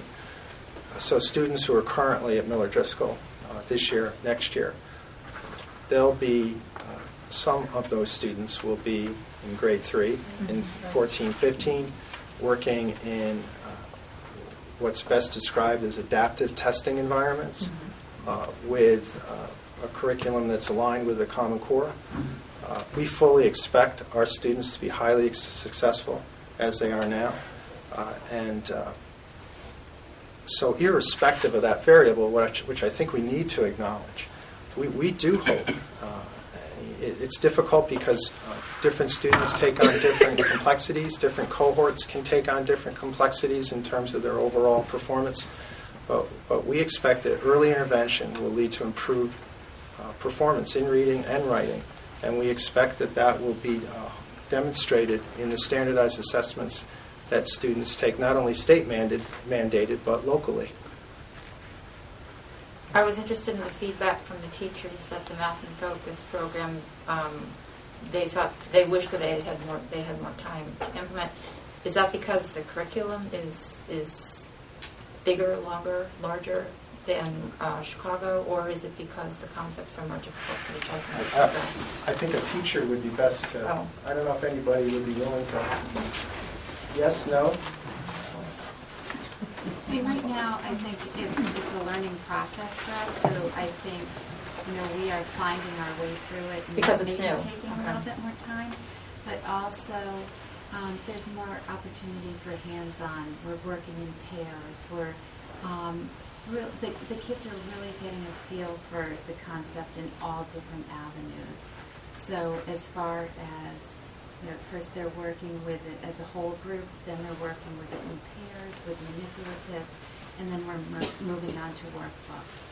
And we're just getting into the pacing of it and seeing how much can we hold their attention, enjoy the activity, and then explore at the same time. So I think that's why we're finding it taking a little bit more time than maybe the Chicago Math at this time. And it is said, as the board may recall, a program that, as its foundation, is its focus, no pun intended, is on a deep understanding of concepts, drilling deeper, and a mastery approach to learning. So those pacing issues, the extent to which we're working in manipulative environments where the emphasis is on the deep understanding, whether it's fluency and or concept-based conversations, that consistent expansion of time will help implement that curriculum on a daily basis. One of the other things to add to that in Math in Focus and compared to the everyday math, the kindergarten is probably one of the years that there was the biggest difference, is that the everyday math wasn't written with kindergarten in mind at first. So when they added kindergarten, it wasn't as rigorous as some of the other grades. And so the Math in Focus is more rigorous. But the other thing that the trainers and the publishers have told us is that Math in Focus does take more time anyway, because of the things Robin said. Because there's a large group, there's a small group, there's a hands-on, there's the opportunity to give a very well-balanced 45 minutes. Now, the very first day of school, they're not going to spend 45 minutes doing math, but they will do it. They might take a break, do some other things, and go back to a fun game for it and build up to that 45 minutes. We'll have to report back to the board at some point on the success of our implementation of this program. And just to give context, it's a conversation for another day, but this is a consistent theme in terms of what our teachers are reporting to us. You may recall we're implementing in grades 3, 4, and 5 at Cider Mill. We're hearing that from our Cider Mill teachers, and we're actually hearing it also from our middle school teachers who are working with Math in Focus materials and are somewhat constrained by the 45-minute math block at the middle school level. So it's not just a theme that's emerging from our kindergarten faculty. One of the gentlemen that spoke this evening hit a chord that resonates with me, which is playtime and exploration time. Anybody that knows me knows I'm a kid at heart, and that's important to me. Can you in other ways. Can you give us some clarity and paint a picture for us? I mean, we want to make sure that if we go forward with this, our kids aren't just sitting at desks 8 hours a day doing math and reading. I think there are a couple of things. In the model schedule that we prepared, there is a snack and a recess time in the morning. There is a middle of the day recess and lunch break time. There is the end of the day that we have a pretty big block of time at the end of the day for different kinds of activities. But I think the other thing is that throughout the day, the conversations that we've had with the kindergarten teachers is that by having a full day, they have an opportunity to do some of those other kinds of things throughout the day, that they don't have to sit for 40 minutes and just do math straight, that they can do what the kids can handle, and then they put in those other kinds of things. And as another woman mentioned, as somebody else mentioned, play is children's work in younger children, and so they do a lot of things through play. I mean, the reading center work that they'll do, the science and social studies that they'll have more time to do, the math kinds of games and things that they do. So we anticipated that throughout the day they would have very developmentally appropriate activity times that they would be able to do things. But there are dedicated times in the schedule, such as the ones I mentioned as well. And I would remind and reassure the board that that was a common theme that was reported from our teachers at the February 7th presentation. And in fact, you may recall the representatives who had taught in a full-day environment spoke specifically to the extent to which throughout the day material that is presented is done so in a developmentally appropriate way. How did you pick the 1:30 time for the opt-out? There were a couple of things. We did consult other districts that were doing this, consulted how they had done things when they had a transition year, when they tried to, and many districts did the same thing, is they looked at, particularly the first year as a transition year, where you understand that there might be some angst about some of these kinds of things, and whether their children would in fact be exhausted, and whether their children would in fact need some more family time or whatever at the end of the day, a shorter day. And so 1:30 seemed like a good time to break up that afternoon, because it wasn't so late in the day that it didn't make any sense, and it was also at a more natural break. One of the things I recognize that they could miss the writing block, but we also looked at if they had lunch from 12 to 12:45, for instance. That's a natural break time. The children come back to the classroom, they're taking off their coats, they're putting away their lunch boxes, they're doing that sort of thing. The children that would leave would keep their coats, they would go to their little cubby, get their things, and there would be the least amount of disruption as they left, because then the next thing would be their reading time, their rest time, and some of those things before they left. And so 1:30 seemed to be a more natural break for the afternoon. So it was trying to research what other people had looked at, what they found success in, and then looking at the schedule that we had. Did you consider an extended day option as the opt-out option? We talked about it a great deal in the kindergarten team, and we looked at that as the one thing that we could not do without causing all the things that we didn't want to have happen, and one of the reasons that we went to full day. Because during the extended day, you would have kids staying, some kids not. For a full day, that would look very different. You would have that middle of the day transition when the children left for a short day. One of the things that we were trying to go away from is where all the kids were doing this holding pattern thing at the middle of the day. So we did look at it, and we looked at that would be more disruptive for the children than the 1:30 isn't really a half a day, it's more than a half a day, but it's not really a long day. So it was sort of a compromise time. But we did look at it and found that that was much more difficult for the teachers to implement than just a straight time that the day ended. Two other quick questions about this. Would this opt-out option be for the first year of implementation only, or would you see that continuing? We would see this as a transition year, but we would also, when we first did this presentation, we said we don't say never to anything. And so you would look at it and say, is it necessary to have it a second year? I think you would look at it, many of the districts that provided an opt-out, many of the children came at some point during the year, as Karen mentioned, if they came, during the year, and then you would pick them up where they were. And then you would look at it as, what's the need? Is it still there? Because every year you have a different group of people. And so then, theoretically, a child could go the entire year on this shorter day, or would you look to have everybody transition to a full day by a certain, like maybe by the start of the second semester, let's say? Theoretically, they could go the whole year if that's what that family thought was best for their children. Again, in talking to other administrators and other teachers and other districts, we looked at the opt-out as that's an option for some of the things that parents were anxious about. Two things was a long day, and the other one was time to do some other things in the afternoon.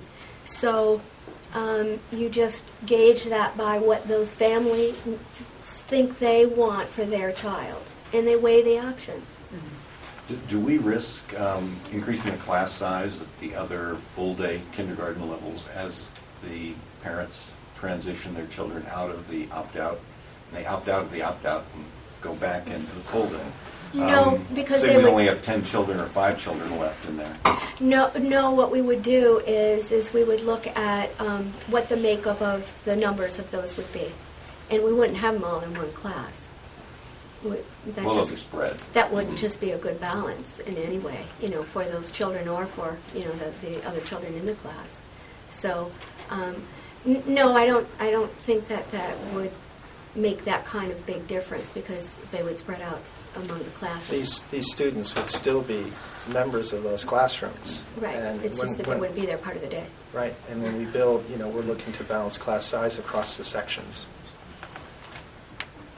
Another question I have, or I guess an opportunity for you, is to speak again to another hot topic, is this whole feeling that this is happening so quickly and that the idea just came up this year. Obviously, it was first formally presented to us back in November. There's been some parent meetings and whatever. Obviously, parents get drawn into the loop at different points in time.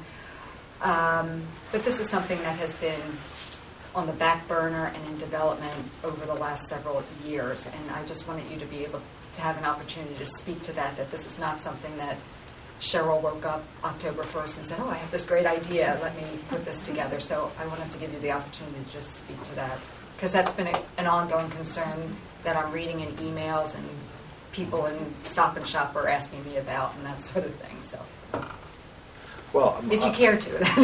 I'm sure Cheryl can follow up on my response, but again, I would relate first of all, let me say that this has been a topic of conversation amongst the team. But again, we faced a unique challenge here in Wilton with the consolidation of 2 schools. And that was, as you know, was an ambitious undertaking. And as someone who went to Miller School, I'm not going to tell you when, that there was a cultural dynamic that existed Back then. that the Miller-Driscoll context, it was a major undertaking to establish that reorganization in a way that was meaningful and worked for the school community. And we felt that we needed another year to follow up and make sure that, again, I use the terms cohesive, I use the terms coherency, and teamwork of the kindergarten cohort. By that I mean the teachers. So, this combination of talking about the initiative and also trying to decide when, this became the right time for us, later than sooner, quite honestly, because of the reorganization. And I don't know if you can add to that, Cheryl. I would say, when you have a program, any program it is, over the years you look at it, one of the things that we take very seriously is the Board of Ed and the Board of Finance always expect us to every year take a look at our programs and see, are we doing the best for our students? Are there ways that we can do things better? Are there best things that we've learned along the way? So I would say a number of years ago we actually started talking about it first, and that was when we were Miller and Driscoll separately. And we had conversations and we say, well, it's not the time. At the time we were Miller and Driscoll separate, and we talked about it together. And then as time went on, and there were many factors that came together that we've been reorganized for a few years now, came together that the Common Core standards came up a year and a half ago. It came together that we have discovered more and more that it's more difficult to get the things done that we want to. It came more and more, as we said, we used to have children opt not to do the long day at all for months and months of the school year. And we noticed that we wanted to see the children in the school the longer day. And teachers, we've talked about that. Now, and it seemed to be the right time. So I guess that's all I can say about that. Okay. Other questions? I don't really have a question. It just comes back over and over again. And thank you so much for all the time you put into the teachers. And I love our kindergarten teachers, and you have done a wonderful job presenting it. I just keep running up against that to me it's a conflict with family and with time. And kindergarten's a transition year. And, as a parent, I would have hated to give up those afternoons with my children. And as a board member, I'm not a professional educator, but, that's where I stumble every time I think about full-day kindergarten. And I don't know what can be addressed to that. I think it's a personal thing. At the same time, I just understand the need for the kids to come home and be able to play in their backyard if they want to. And sometimes they get off the bus and it gets dark awfully quickly. It's no one's fault. It's just the nature of the beast. But I keep running against that wall. And so I just want to acknowledge how much I appreciate what you've done. I don't want you to take it personally, because Mary and Nugent, I would let my kids spend all day, every day with you. But I just well, it is keep quite. stumbling over that wall. It is, and I would hope in recognition of those comments and that perspective that we're hearing from our parents, some of our parents, that really led for us to determine that the opt-out provision was the way to go, and that we would support our families who made that decision, do all that we can with an excellent group of teachers who I think have outstanding ability to identify the learning needs in a personalized way for our students. If families have that strong commitment, like you've expressed, that they now have the option to pursue that, and we're going to do all that we can on our end to support that family decision. I think another piece related to that is that from the very beginning when we presented this and the question came up about, opting out of it, we kind of went back and forth with that about whether that would be a good thing to do. And in listening to the feedback that we have had, and a lot of what Laura has said, is that we understand that some parents feel very near and dear to that, and that option may give them some time to have an opportunity to have a little more time with their children at the end of the day. It's not dark when they get off the bus. It also gives the option to still be there a good part of the day. It gives them the option to be with the other students, and it gives them the option to do that for as long as they want to, and to transition into that if they want to. I mean, because some people, quite honestly, would do it and then transition to it, just like they used to do when we had extended day, that some parents wouldn't do it in the beginning, but most of them opted to do it by the end of the year, a lot of times by March, so that they had a nice start for first grade and they were ready to go. So, we do recognize those things. All that being said, we still think it's the best plan and that children can do that, and we do see that parents have differing opinions. Well, thank you. We have a decision point in front of us. I believe the decision points are defer, wait, not have the vote at this time. One is to accept the proposal as it stands, or modify the proposal and approve something else. So I'll entertain a motion. I'd like to ask a question. Sure. And I guess directed to Tim. If we were to defer the decision, what would the consequence of that? Is there any consequence for you?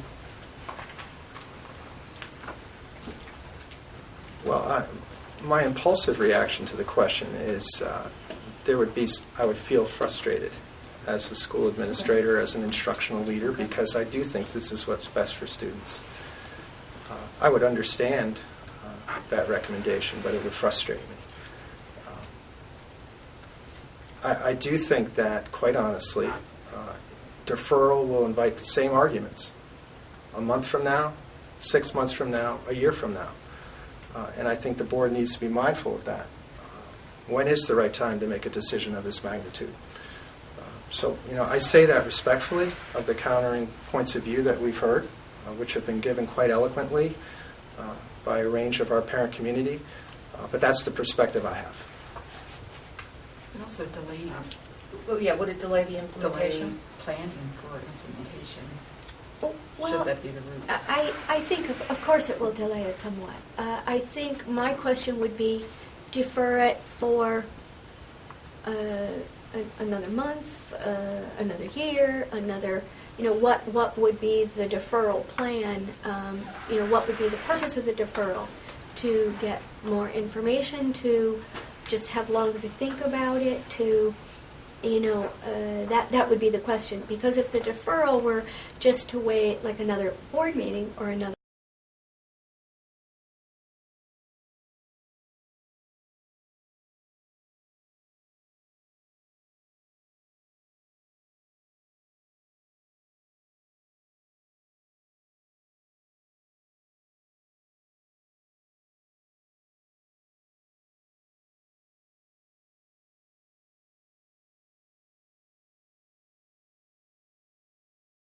No, what we would do is we would look at what the makeup of the numbers of those would be.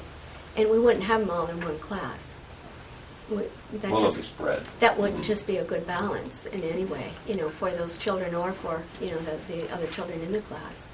So, no, I don't think that would make that kind of big difference because they would spread out among the classes. These students would still be members of those classrooms. Right. And it's just that they wouldn't be there part of the day. Right. And when we build, we're looking to balance class size across the sections. Another question I have, or I guess an opportunity for you, is to speak again to another hot topic, is this whole feeling that this is happening so quickly and that the idea just came up this year. Obviously, it was first formally presented to us back in November. There's been some parent meetings and whatever. Obviously, parents get drawn into the loop at different points in time. But this is something that has been on the back burner and in development over the last several years. And I just wanted you to be able to have an opportunity to speak to that this is not something that Cheryl woke up October 1st and said, I have this great idea, let me put this together. So I wanted to give you the opportunity to just speak to that, because that's been an ongoing concern that I'm reading in emails and people in Stop and Shop are asking me about and that sort of thing. So, well, if you care to. I'm sure Cheryl can follow up on my response, but again, I would relate the first of all, let me say that this has been a topic of conversation amongst the team. But again, we faced a unique challenge here in Wilton with the consolidation of two schools. And that was, as you know, was an ambitious undertaking. And as someone who went to Miller School, I'm not going to tell you when, that there was a cultural dynamic that existed with that the Miller-Driscoll context. It was a major undertaking to establish that reorganization in a way that was meaningful and worked for the school community. And we felt that we needed another year to follow up and make sure that, again, I use the terms cohesive, I use the terms coherency, and teamwork of the kindergarten cohort. By that I mean the teachers. So, this combination of talking about the initiative and also trying to decide when, this became the right time for us, later than sooner, quite honestly, because of the reorganization. And I don't know if you can add to that, Cheryl. I would say, when you have a program, any program it is, over the years you look at it, one of the things that we take very seriously is the Board of Ed and the Board of Finance. Always expect us to every year take a look at our programs and see, are we doing the best for our students? Are there ways that we can do things better? Are there best things that we've learned along the way? So I would say a number of years ago we actually started talking about it first, and that was when we were Miller and Driscoll separately. And we had conversations and we say, well,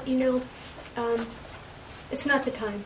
At the time we were Miller and Driscoll separate, and we talked about it together. And then as time went on, and there were many factors that came together that we've been reorganized for a few years now, came together that the Common Core standards came up a year and a half ago.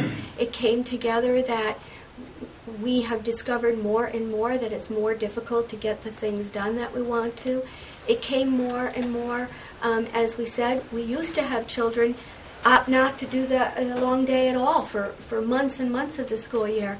And we noticed that we wanted to see the children in the school the longer day. And teachers, we've talked about that. Now, and it seemed to be the right time. So I guess that's all I can say about that.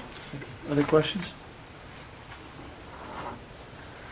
I don't really have a question. It just comes back over and over again. And thank you so much for all the time you put into the teachers. And I love our kindergarten teachers, and you have done a wonderful job presenting it. I just keep running up against that to me it's a conflict with family and with time. And kindergarten's a transition year. And, as a parent, I would have hated to give up those afternoons with my children. And as board member, I'm not a professional educator, but that's where I stumble every time I think about full-day kindergarten. And I don't know what can be addressed to that. I think it's a personal thing. At the same time, I just understand the need for the kids to come home and be able to play in their backyard if they want to. And sometimes they get off the bus and it gets dark awfully quickly. It's no one's fault. It's just the nature of the beast. But I keep running against that wall. And so I just want to acknowledge how much I appreciate what you've done. I don't want you to take it personally because Marian Nugent, I would let my kids spend all day, every day with me. But I just keep stumbling over that wall. It is, and I would hope in recognition of those comments and that perspective that we're hearing from our parents, some of our parents, that really led for us to determine that the opt-out provision was a way to go, and that we would support our families who made that decision, do all that we can with an excellent group of teachers who I think have outstanding ability to identify the learning needs in a personalized way for our students. If families have that strong commitment, like you've expressed, that they now have the option to pursue that, and we're going to do all that we can on our end to support that family decision. I think another piece related to that is that from the very beginning when we presented this and the question came up about, opting out of it, we kind of went back and forth with that about whether that would be a good thing to do. And in listening to the feedback that we have had, and a lot of what Laura has said, is that we understand that some parents feel very near and dear to that, and that option may give them some time to have an opportunity to have a little more time with their children at the end of the day. It's not dark when they get off the bus. It also gives the option to still be there a good part of the day. It gives them the option to be with the other students, and it gives them the option to do that for as long as they want to, and to transition into that if they want to. I mean, because some people, quite honestly, would do it and then transition to it, just like they used to do when we had extended day, that some parents wouldn't do it in the beginning, but most of them opted to do it by the end of the year, a lot of times by March, so that they had a nice start for first grade and they were ready to go. So, we do recognize those things. All that being said, we still think it's the best plan and that children can do that, and we do see that parents have differing opinions. Well, thank you. We have a decision point in front of us. I believe the decision points are defer, wait, not have a vote at this time. One is to accept the proposal as it stands, or modify the proposal and approve something else. So I'll entertain a motion. I'd like to ask a question. Sure. And I guess directed to Tim. If we were to defer the decision, what would the consequence of that? Is there any consequence for you? Well, my impulsive reaction to the question is I would feel frustrated as a school administrator, as an instructional leader, because I do think this is what's best for students. I would understand that recommendation, but it would frustrate me. I do think that, quite honestly, deferral will invite the same arguments a month from now, 6 months from now, a year from now. And I think the board needs to be mindful of that. When is the right time to make a decision of this magnitude? So, I say that respectfully of the countering points of view that we've heard, which have been given quite eloquently by a range of our parent community. But that's the perspective I have. It also delays.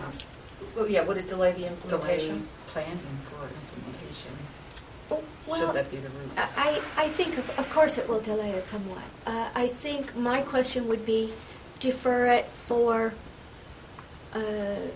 another month, another year, another what would be the deferral plan, what would be the purpose of the deferral, to get more information, to just have longer to think about it, to, that would be the question. Because if the deferral were just to wait like another board meeting or another month, that probably, it would delay us starting things.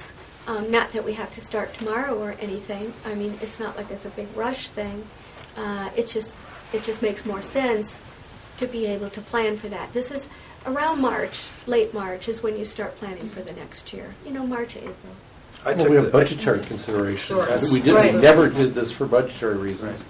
But the fact of the matter is, we have a public hearing coming forward, and if it's not going to, if at that point we can't say with any certainty a $150,000 item in our budget is not insignificant. So I think that's a consequence that we see. And out of fairness to my response, I interpreted your question to mean that we would defer to not the 13-14 school year, but the 14-15 school year. No, I was just, no. Yeah. I was thinking if we were to defer for a couple of weeks, what would the purpose be? Would you have more information to present to us? Do we still have unanswered questions? And then, of course, the budgetary, the public hearing. I think I would answer that question in saying, unless there were a lot more questions that, felt like that were still open, I don't think we have more to offer necessarily. I don't think there's more to, we'd be happy to answer those, but I would look at it as, what would you want us to do in that ensuing month? What would you like us to do, and what would you need from us? Okay. And of course, we would do that, but, First, you had asked us all to... I'd like to get a motion. Motion before that? Yeah, it'll be a motion, then it'll be a second, then it'll be conversation, and then a vote. What are you motioning? What is it? Whatever you guys want a motion, it's up to you. We've had a lot of discussion points here. I think the motions that are viable to consider are a delay, vote on the proposal as it stands right now, or vote on the proposal with some sort of adjustment to it. I'm open to any one of those three. I think we all I move are. that we vote on the proposal as it's been presented to us. Okay. And I would second that. Okay. Discussion? Well, that's when we would have each... Is that when you would each... Do you want to do that now? Sure. You want to give your logic on that? You always look to this side of the yeah, table. No, I don't. Ask Laura. I don't do that. All right. I support full-day kindergarten. I support full-day kindergarten because I think it represents the next logical step in taking the Wilton Public Schools to the reality of 21st century learning and to best practices that are in place in our region, in our state, and in our country. I think the extended day model has served us well for many years, but like so many other things that we've had to change in our education, the way we deliver education, so too does this have to change. I think that I'm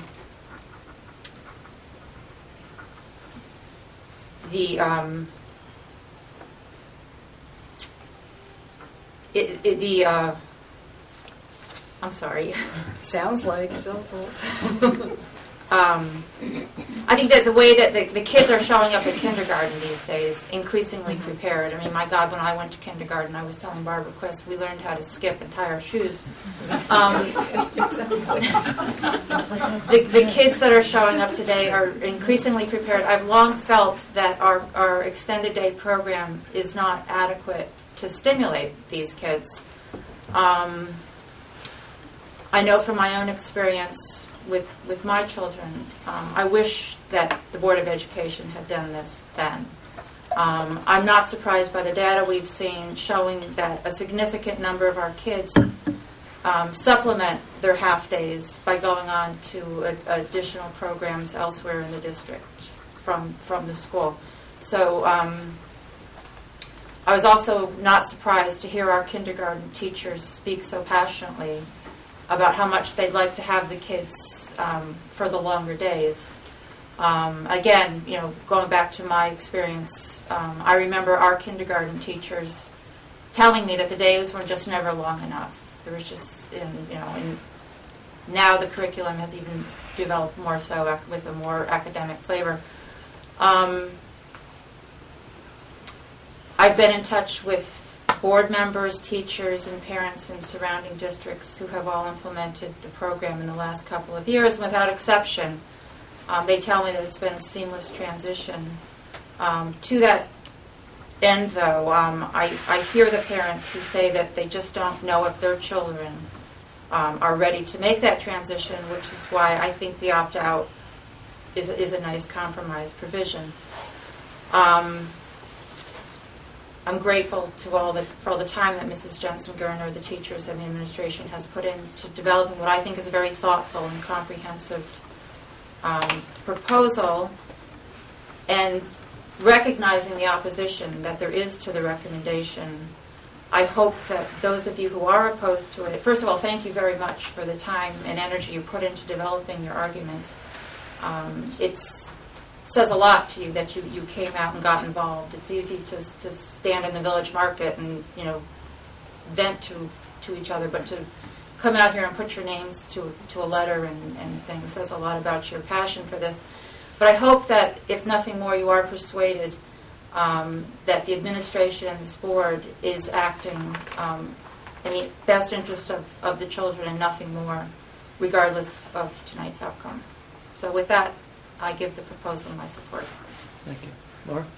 Well, I'm all over the map, but the only reason why I want to defer it, and I don't want to defer it, is the opt-out option was through, actually, every time I felt like I was edging towards wanting to support full-day kindergarten, the opt-out option confused me. I understand what you're saying. You were answering my question. This is where I am all over the map. But I don't understand why some of the kids can leave at 1:30 and some can't. And, if they're all going to... it confused me. And I just feel that perhaps deferring it would help me, bring the two ideas together. Having been thinking about full-day kindergarten and then to have the opt-out presented, and, I'm a little slow, so it takes me more than a week to bring my thoughts together. And we've had a lot of time. I mean, we've had 4 months to think about this, and I have gone back and forth. And I have a very different opinion from Chris. And, as I said, I would not have wanted my children to go to full-day every day kindergarten. And my kids were all over the map also. Perhaps it's hereditary. They were different ages when they started. The record should show that her kids are really, really bright, okay? Her kids are really bright. Extremely bright kid. As is she. Yes, because it's all about me. And I had a 4-year-old start, and I've never regretted that, not a minute, and not even when he was in junior high, and when he was at the high school, and even now when he just turned 21, and he can finally drink with his friends. And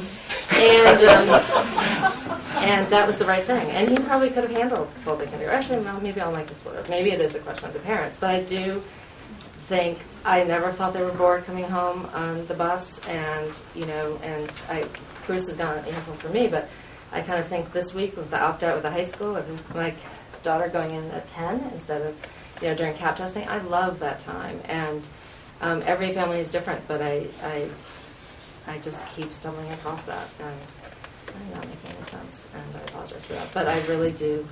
Every time I think I can do it, I can't. And again, I don't know how to say it better, but I do appreciate it, and I trust you. And I know that, when full-day kindergarten is implemented, it's going to be great. The kids are going to be great. The teachers are fabulous. And I'm going to leave it there. Thank you very much. Well, it's been 26 years since our girls went through the extended day, and I guess it's been in place now for 28 years, I think it is, that we've actually had it. And a lot has changed in that period of time. I mean, we certainly understand a lot more about the young mind. Technology has allowed incredible gains by students at a younger and younger age, and I would agree with Chris that certainly the kids could be bored in shorter periods of time, they need to be stimulated, they need to be active. And then when I look at the Common Core state standards and I look at the expectations that are being placed on our children and the mastery that's required, I just question whether the extended day is really capable of meeting those standards. I think we need the time. I think the teachers need the time for a more flexible day, an opportunity to really delve into subjects that before they may just cover here, they can go into them in much greater depth. Also, I think it gives the children an opportunity to feel as though they're part of a community instead of not quite being sure each day whether am I going half day, am I going a full day? There's a certain confusion there. This will, I think, make them feel more part of a community of the Miller Driscoll School, and they can participate more in the activities that go on in the school on those days that would normally be half days.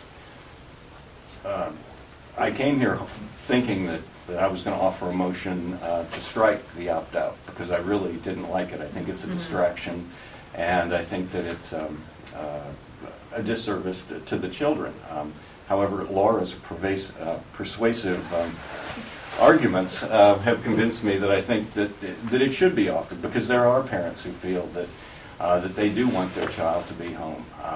And so I think I'm still not convinced it's the best thing to do, but I'll certainly vote for it as part of the package and as an alternative to parents who do wish to pursue that. So I would support the full day. Thank you. Karen? I think there are some real advantages to the full-day kindergarten, and I think what the turning point for me was when the teachers came and talked to us and really told us how they would slow down the day and that it really wouldn't be sitting at the desk doing academics all day long, that there would be developmental play involved in the day. Having said that, though, I cannot approve full-day kindergarten with the current opt-out position because I think it sets those children who choose to opt out up for failure in writing, or at least being behind in writing. And I think it puts them at an academic disadvantage. Interesting. Thank you. All right. Yeah, I jotted down because I can ramble, as you know. As a member of the Board of Ed, I feel one of my responsibilities is to support the administration, the teachers, the staff in their efforts to provide an educational experience that prepares our students to meet and or exceed the standards set forth by the state of Connecticut.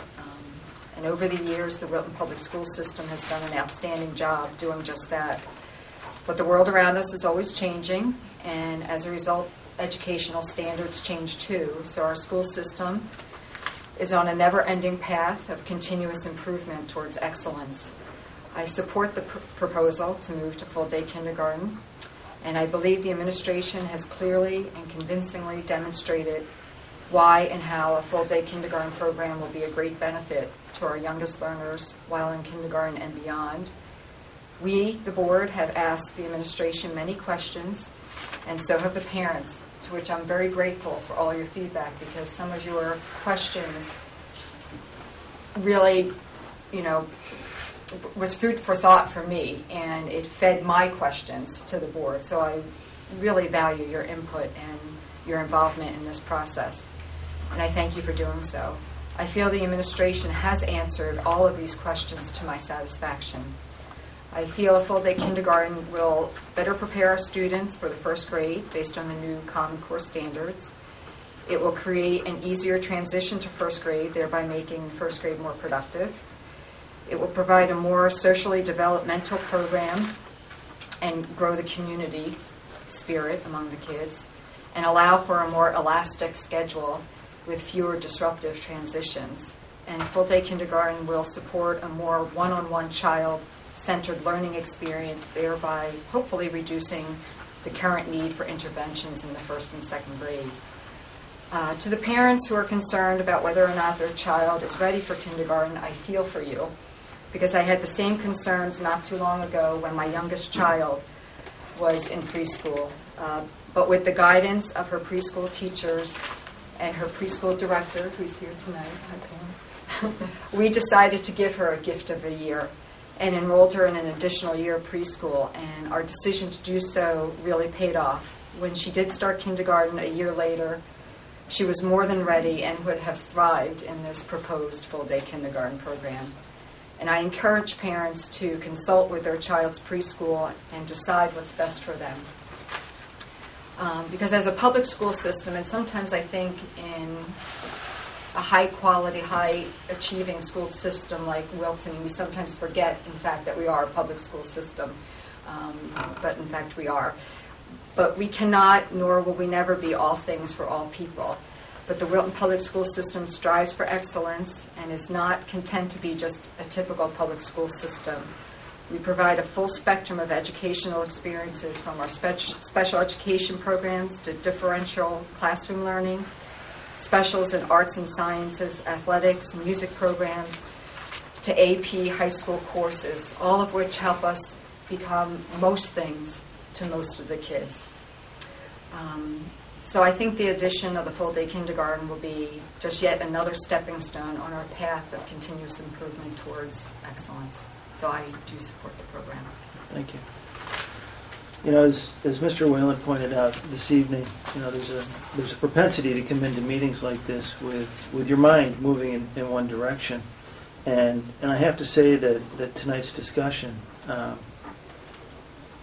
weighs on me profoundly. I hear what the parents have said. I hear what the administration said. I hear what my fellow board members have said. And I fall back to the experience that I had with my own two kids, one of which went through full-day kindergarten and one of which went through extended day. And I can tell you that the consistency that my oldest child experienced with full day and the amount of repetitive opportunity to learn to read has had a profound effect on her in school. And my child that went through extended day lost some of that opportunity, and she's been playing catch-up. And that weighs on me. I also understand the bond that parents have with their kids and wanting to be home with them in the afternoons. I understand that for my wife. I understand it for myself. It's one of the reasons that I own my own business, and I work in town so I can see my kids as much as humanly possible. I'm not thrilled with the opt-out program because I'm worried, as Karen is, about the writing block. And philosophically, I'm more strongly in favor of simply full-day kindergarten. But I recognize that families need to have an option. We can't affect Hartford. We can't affect whether the start date is the end of December, the end of September. So I'd like to see us have an opportunity to not dictate everything to our parents, but give them some choices. And that's why I asked you the question about 1:30. Why is it 1:30 versus 1 o'clock or 2 o'clock? I think you gave, at least for me, a good answer. So at the end of the day, I recognize that the words that I'm about to speak are going to really bother a few people. And for that, I feel very badly. But I do support the proposal as it stands. And at that, I will ask everybody to take a moment, think about it, and by a show of hands, how many people support this proposal as it stands? All opposed? Motion carries. It's approved. Thank you. Thank you.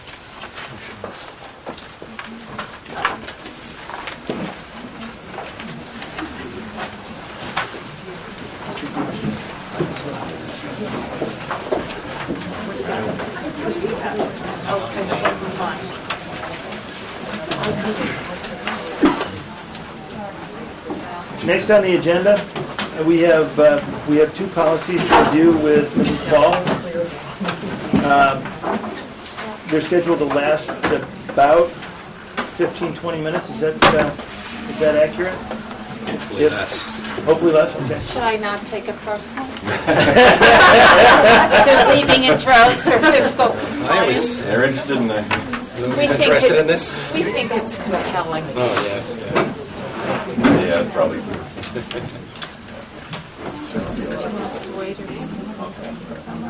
Hey, if you don't mind. Sure. I want you guys to get on the road. Yeah, we do too. That's okay. The state of Connecticut is involved in a desk audit to ensure that it complies with the federal regulations. So Ken and I have been involved in a desk audit. Part of the desk audit process is that we have certain policies in place. These really reflect practices that we already fully implement, but these are the policies that accompany some of the practices that we have. If you have a little operational additions that we don't usually do, the first one involves property, equipment, and supplies that we buy through the IDA grant. This desk audit is primarily not from the local budget, but from the IDA grant, just to make sure the first part is that we're tracking any purchases that come out of our IDA grant. The other portions are related to perennially placed private school special education students. And as you know, as part of our IDA grant, we put approximately 15% of our grant aside for those private schools. We have 6 schools geographically located in the town, and we're required to expend funds from our IDA grant for students with disabilities who are in those private schools. It's not to implement IEPs, it's to put support into those schools. So very often we fund professional development, we might fund some technology. I meet with the directors of those schools once a year, inform them of their rights under the IDA grant, this provision, and then during the year they'll come to me with proposals to support their students with disabilities who are in their schools. So that's been in place for a while. In Wilton, we're somewhat fortunate. We have a limited number of private schools within our boundaries as opposed to some of our neighboring towns like Greenwich and Fairfield. It's a much more extensive process given the number of private schools. So it's only OLF, right? No, actually we have six schools in the district. The Montessori school, there's a first grade attached to it, so there are actually six schools that we have right now. And then, the other part is some educational, instructional materials for our students who are visually impaired. We primarily use an agency called VESPI, Services to the Blind. The state is requiring us that we file with another agency and just make sure that if we need any print modified, it's just a formality actually. We have no charter schools, but they want language in the policy surrounding the charter school. And then our friend excess cost calculation, and that's where Ken comes in. But they've done it a different way. Well, this is not the excess cost calculation that we do for the state grant.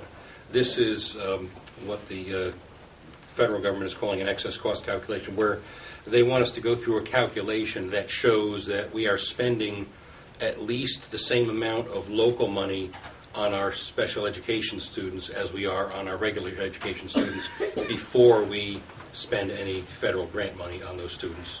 So in other words, they don't want us to supplant local funds with federal funds. They want us to supplement the local funds with the federal funds. So it's a calculation we have to go through where we show that we're spending at least as much on our special ed students as we are on a per pupil basis with our regular ed students. So it has nothing to do with excess cost grant. Yeah, we have no problem proving that. They've given Yes, Ken it wasn't a problem. a humbling formula several times over.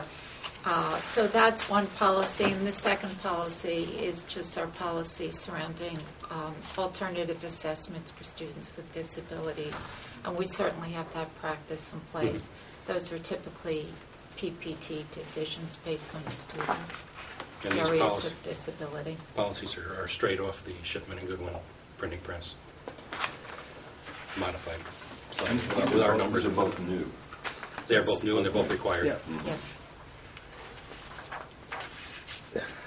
Considering the fact that both of them start with the Wilton Board of Education will comply in all respects Right. with state and federal laws, we don't really have much choice, do we? No, and we do that anyway.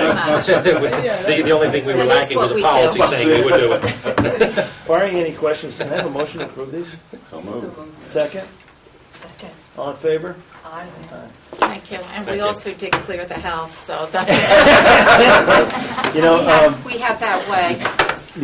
the future agenda is here included. Is there anybody from the public that would like to speak?